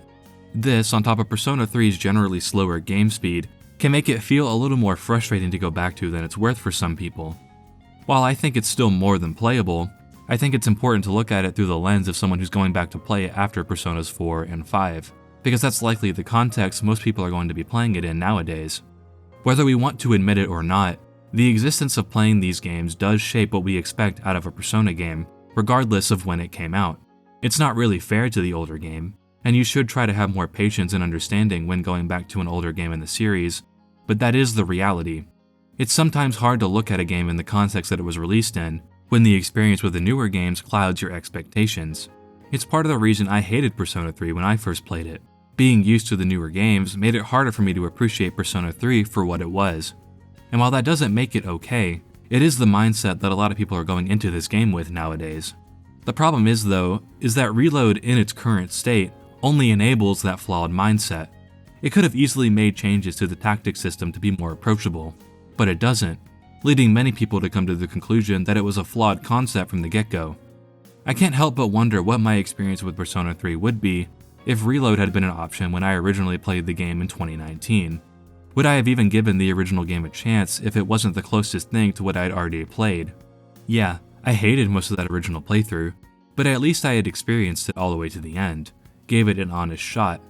It put me in a position where I could eventually come to love it the way I do now. I can't help but think that wouldn't have happened if Reload had been my first experience with Persona 3. I would have been content with it, because it's closer to what I was more comfortable with at the time. This is the main reason why Reload is more than just a new version of Persona 3. Persona as a franchise is way bigger than it was when the original Persona 3 came out. Arguably bigger than since the original Persona 5 came out. And since the original game hasn't been readily available since that explosion in popularity, this version of the game is likely how a lot of new fans will experience any version of Persona 3 for the first time. Reload sold over 1 million copies within 1 week of its launch. Is it that crazy to assume a good portion of the player base hasn't played the original game? They didn't even know Persona was a thing until 5 made Atlus a household name. That's why it's so disheartening to see how Reload throws away everything that made the original game what it was. The people who haven't played the original game don't have a reference point for what Persona 3 is, so their experience is inherently going to be skewed. The game is close enough to the original that old fans might think it feels the same, but when you really start to compare the two, it becomes clear just how much was changed for the worse. I'll be straight up and say it worked on me. I didn't realize how much was changed until I started directly comparing things for this video. The Yakushima boat scene is a perfect example. I didn't even realize the tone was different because I hadn't played the original in a while when I initially played Reload for the first time. I can't help but wonder if that sort of hazy or inaccurate recollection of the original game partially skews how some people look at Reload. I'm not going to sit here and act like Reload is worthless or soulless or whatever the new buzzword is, but I'm also not going to pretend that this is an acceptable outcome either. There's a lot of people that like to say, well, Reload might not be the best remake, but at least it's a good game in a vacuum, and I think statements like that do nothing but enable Atlus and other game developers to get away with remakes like this that spit all over the source material. I'll be blunt, if you have to separate the remake from its source to consider it good, then you've already lost the plot. You can't separate Reload from Persona 3. It's in the fucking name. Persona 3 Reload. As a remake, it's always going to be attached to the original at the hip. Feeling the need to separate the two does nothing but prove Reload fails at its main selling point. Even for people who prefer Reload, it's usually referred to as the fixed version of Persona 3, which inherently connects the two. It's like ordering a pizza and saying, well, it's missing the sauce, and the dough is burned, but at least the cheese looks good. No, the pizza as a whole still sucks. The sauce of Persona 3 lies in its gameplay. The way it complements the narrative and reinforces its thematic through line of connections and bonds is something only the original Persona 3's mechanics are able to convey, something that can't be replicated with direct commands. By removing the tactic system and the rest of those unique mechanics, you remove that thematic resonance. Now, Persona 3 is just another modern Persona game instead of itself. I hate this idea that to modernize a game, we have to remove anything and everything that could be considered inaccessible or outdated, especially when it results in the removal of integral game mechanics. I don't really buy the idea that the changes made to Reload were necessary to pull in new fans. Sure, the game is more approachable now. I'm sure there are countless people who will have a much easier time playing Reload over the original. But is that worth turning it into a completely different game entirely? I think we're getting too lost in the idea of, as long as it brings in new fans, it's worth it in the long run. Because Reload gives those new fans the wrong impression of what Persona 3, as a holistic experience, is. Accepting Persona 3 Reload as a valid interpretation of Persona 3 means accepting that it's okay to water down the narrative and its characters for mass appeal, that it's okay to trivialize game mechanics for the sake of approachability, that it's okay to spit on the work and intentions of the original team to appeal to a group of people who never even gave the original game a chance in the first place. Games are often shaped by the context surrounding their development, and I can't help but feel that's more apparent with Persona 3. Atlus wasn't in the best financial state when Persona 3 began development. The company was hit with a huge loss after the commercial failure of the Digital Devil Saga duology, and the company was bleeding veteran staff members. As a smaller company, Atlus couldn't afford to take another hit like they did with DDS, so in a lot of ways, Persona 3 was intended to be their swan song, one last attempt to save their company from the brink of bankruptcy, one last chance to make their mark on the gaming landscape. In other words, it was their final fantasy. Wait, shit, wrong company. It would be easy to play it safe and do something they knew would appeal to the widest possible audience, to pump out something easy and simple that they knew would sell. But they didn't. Instead, they went back to the drawing board and completely redefined what the Persona series could be. The game was developed in a way that would let them reuse as much content as possible, i.e. the calendar structure, social links, and Tartarus. That didn't stop them from taking other risks through things like the tactics system, a mandatory computer-controlled party system that hadn't really been tried before or since.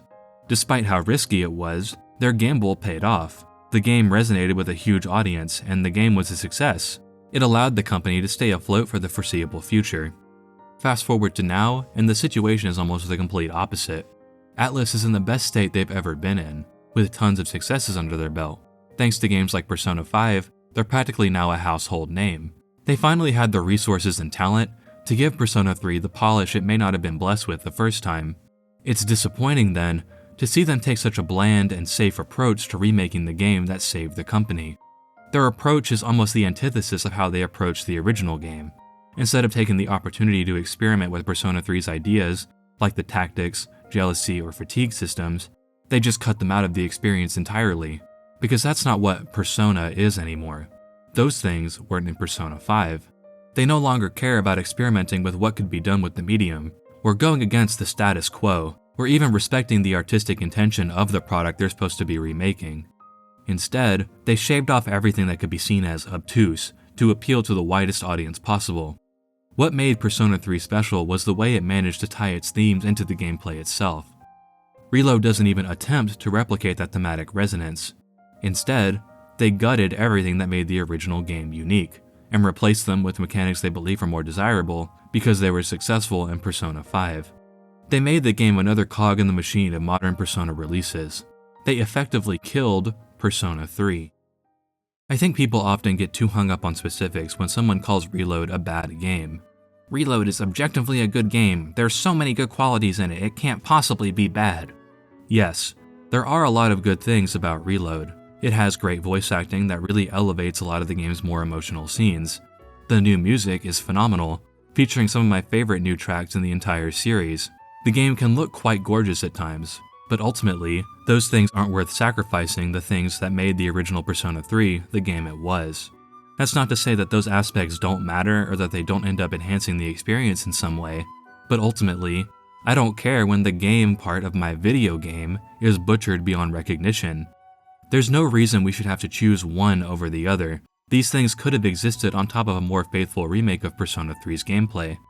Persona fans have a really bad habit of boiling these games down to just their story and characters, as if they're the only parts of the game that matter.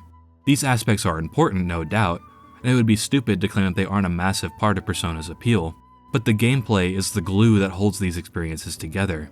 Sometimes I look at the way fans talk about these games and wonder if they even like playing them to begin with, or if the RPG side is just treated as a means to an end.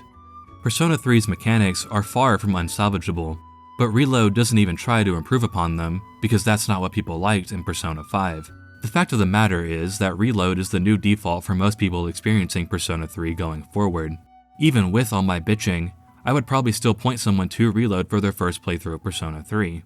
Reload is easier to access than the original game. It's an easier sell than the older game that was more experimental with its mechanics. It's the easiest way to experience Persona 3 right now, but that's also the problem. Persona 3 isn't just its story. Persona 3 isn't just its characters. Persona 3 isn't just some carbon copy of Persona 5 but blue instead of red this time. Persona 3 is a game that resonates its gameplay with its narrative to enhance both sides of the game. But now, those two sides of the game are separated. Tartarus is now nothing more than just a means to an end. What was once an opportunity to showcase the growing bonds between Cs through gameplay is now nothing more than a set piece for the player to grind in between big story sections. At its core, Reload is supposed to be a remake of a product that already exists, and that comes with different expectations than Reload existing as a standalone game. The fact is that it doesn't even try to capture what made the original game stand out. In that sense, it is at the very least a bad remake, and I don't really fault people going as far to call it a bad game outright, since it fails at its core selling point. Persona 3 Reload is sold and marketed as a faithful reimagining, the ultimate Persona 3 experience. Their words, not mine.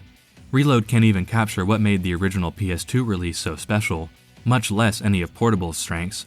Maybe it's too much to expect everything in one version of the game, but is it crazy to want a version of the game that at least tries? As it stands now, to get the true Persona 3 experience, you have to play 3 extremely similar 60 to 100 hour RPGs. It's crazy to ask somebody to do that to get the true core of what your game even is. Persona 3 is a game that forces you to learn about and connect with the people around you to get the most out of both its story and gameplay. It does an amazing job of blending its narrative with its game mechanics in a way only a video game could. I have a hard time pinpointing what Reload's standalone identity is supposed to be. Almost everything I like about Reload can be attributed to either the original game or the movies. Almost everything original Reload does, I think, hurts Persona 3 as an experience. Sure, it has great art and voice acting, but that's the bare minimum I'd expect out of a Persona 3 remake. Even the movies were able to do that. And just in case it needs to be said, I don't really care whether or not someone likes or even prefers Reload. Persona 3's story and characters are some of the most impactful I've ever experienced, with moments and themes I still think about to this day. It's timeless, in a sense. It only makes sense that it would resonate strongly with people experiencing it for the first time. And no matter what I or anyone else says, no one can take that experience away from you. But that still doesn't change how I feel that Reload ultimately hurts Persona 3 as an experience, nor does it invalidate criticism of it just because it's someone's entry point into the series. I know Reload could be more. I know Reload should be more. This was our one chance at getting a modern interpretation of Persona 3, and they botched it. This is it. We aren't getting a Persona 3 Gold Edition final mix featuring Dante from the Devil May Cry series. This version of Reload is what we're stuck with, a version that completely misses the point of Persona 3's gameplay mechanics. Reload might be the new way to play Persona 3, but it's not the way to experience Persona 3. I find it frustrating that most criticisms of Reload are often written off as nostalgia blindness, or if you don't like it, then just don't play it, because those statements don't actually engage with the arguments at hand. It's not as if Reload exists in a vacuum. This game is a product of the modern gaming culture that shaped it. I think as remakes like this become more and more common, we need to start thinking about how they recontextualize what these games are seen as culturally. It pains me that older games are in a position where they're no longer allowed to just exist in the context of their release anymore. The classic Resident Evil games aren't allowed to be the fixed camera angle survival horror classics from the 90s. Instead, they have to be turned into atmospheric third-person horror games. Resident Evil 4 is no longer allowed to be the game that revolutionized the third-person shooter. Instead, it has to conform to everything that came after it. Super Mario RPG is no longer allowed to have this unique aesthetic. Instead, all of its edges had to be sanded down to this clean, modern aesthetic in its remake. Persona 3 is no longer allowed to be the experimental JRPG that redefined the Persona series, and is instead forced to become a lesser copy of the most recent game in the franchise. I'm not saying that reimaginings like this are inherently flawed or lacking in artistic value. I loved seeing how the Resident Evil 2 and 4 remakes evolved their original incarnations, while also paying respect to their roots. But I'm also only able to appreciate those games on the level that I do because I've gone out of my way to play the original. There's an increasing number of people that, for whatever reason, aren't bothering to do that. To them, these remakes become the games full stop, because it's their only experience with said game. Why bother going out of my way to play and maybe even spend time adjusting to these older games, when this new version is closer to what I know I like? It's close enough. These remakes unfortunately enable this mindset by conforming to modern standards, giving people an easy way out if they just want to experience something close to what the original was, instead of needing to step out of their comfort zone even for a little bit. Even in the case of RE2 and 4, there's a ton you miss by only playing the remake. The original RE2's A and B scenarios have a lot of small differences that are streamlined in the remake, and the original RE4's slower, more methodical gameplay is a nice contrast to the more chaotic combat the remake went with. People who have only played the remakes miss out on cool differences like that, and it's sad that people are becoming so unwilling to even try something due to some arbitrary standard. I don't quite know what the answer is, because as I said, I do like seeing how remakes like this can evolve their original vision if done right. But I think it's also true that they're increasingly being used as substitutes for the original experience, and that's why I think it's so important to highlight when these products fail at capturing the intentions of the original. Reload, to me, is the perfect encapsulation of all the negative effects remake culture can have on how we experience older games. And it's why I think being critical of Reload's changes is so important. Even if you hated the tactic system, and think Reload is a good remake for removing it on principle, what happens when they eventually ruin a game that you like? What happens when Persona 4 Revival comes out, and they massively alter character arcs for the sake of adhering to modern standards, or responding to fan feedback? A lot of Reload's changes are directly products of fan feedback, regardless of whether those criticisms held any water or not. What's stopping them from doing it again? What happens when they simplify certain set pieces, like the scene in Namatame's hospital room, or going back to June S at the end of the game to get the true ending, just because it's more approachable? Recently, I've seen a lot of newer players complain about these scenes, because they got the bad ending on their first go, and it's exactly for that reason that these scenes as they are now are integral to Persona 4's themes. Removing them or changing them would risk diminishing that. Reload couldn't even let you find the Chidori event on your own, or let you manually walk around during the stupid hot spring segment. You think they'll leave in something that potentially requires actual thought? What's stopping them from simplifying or outright changing character arcs that have been retroactively deemed problematic? There's the obvious examples of Naoto and Kanji's arcs, but even Yosuke has been getting a lot of flack as of late. Would it really be all that surprising to alter these characters for the sake of a broader appeal? What's stopping them from delisting Persona 4 Golden when Revival comes out? You can't tell me that's not possible, or that they wouldn't do that, because Sega's already done it with both Sonic and Yakuza multiple times at this point. Even Atlus has done it themselves with the original Switch release of SMT5. What's one more? Who cares about artistic intent or consumer choice, so long as the people are sent to the most up-to-date version of the game? Maybe you'd think they'd never go this far, and maybe I am being cynical because I've been writing about this game I don't like for 50 pages at this point. But let me put it this way. Persona characteristics and theurgies started out as mechanics in Persona 5 Royal. Reload has already shown Atlus is willing to tone down characters in response to fan feedback with the changes to Yukari in episode Aegis. As far as they're concerned, those changes were received positively. What's stopping them from doing it again with Persona 4? That's why talking about this stuff matters. Reload is much more than just another version of a game I can ignore. Reload has the potential to have actual ramifications on future games in the series. Reload, for all intents and purposes, is the new default Persona 3. Every future spin-off is going to have the Reload versions of these characters. They're going to use the new English voice cast. They're going to use the new Reload music. Any collaboration going forward is going to be with Persona 3 Reload specifically. This isn't a bad thing on principle, but it does contribute to the replacement of the original Persona 3, because that's what Atlus does. The newest version of their games become the default for everything that follows it. It happened with Persona 4 Golden, it happened with Persona 5 Royal, and it will happen with Persona 4 Revival. That's why I think it's important to at least be open to criticisms of games like Reload. I think it's incredibly important to be at least open to understanding the opposing opinion. What made the original game what it was, and why the changes made to the remake could go against that vision. Because who knows? Maybe it could be your game that will be killed next.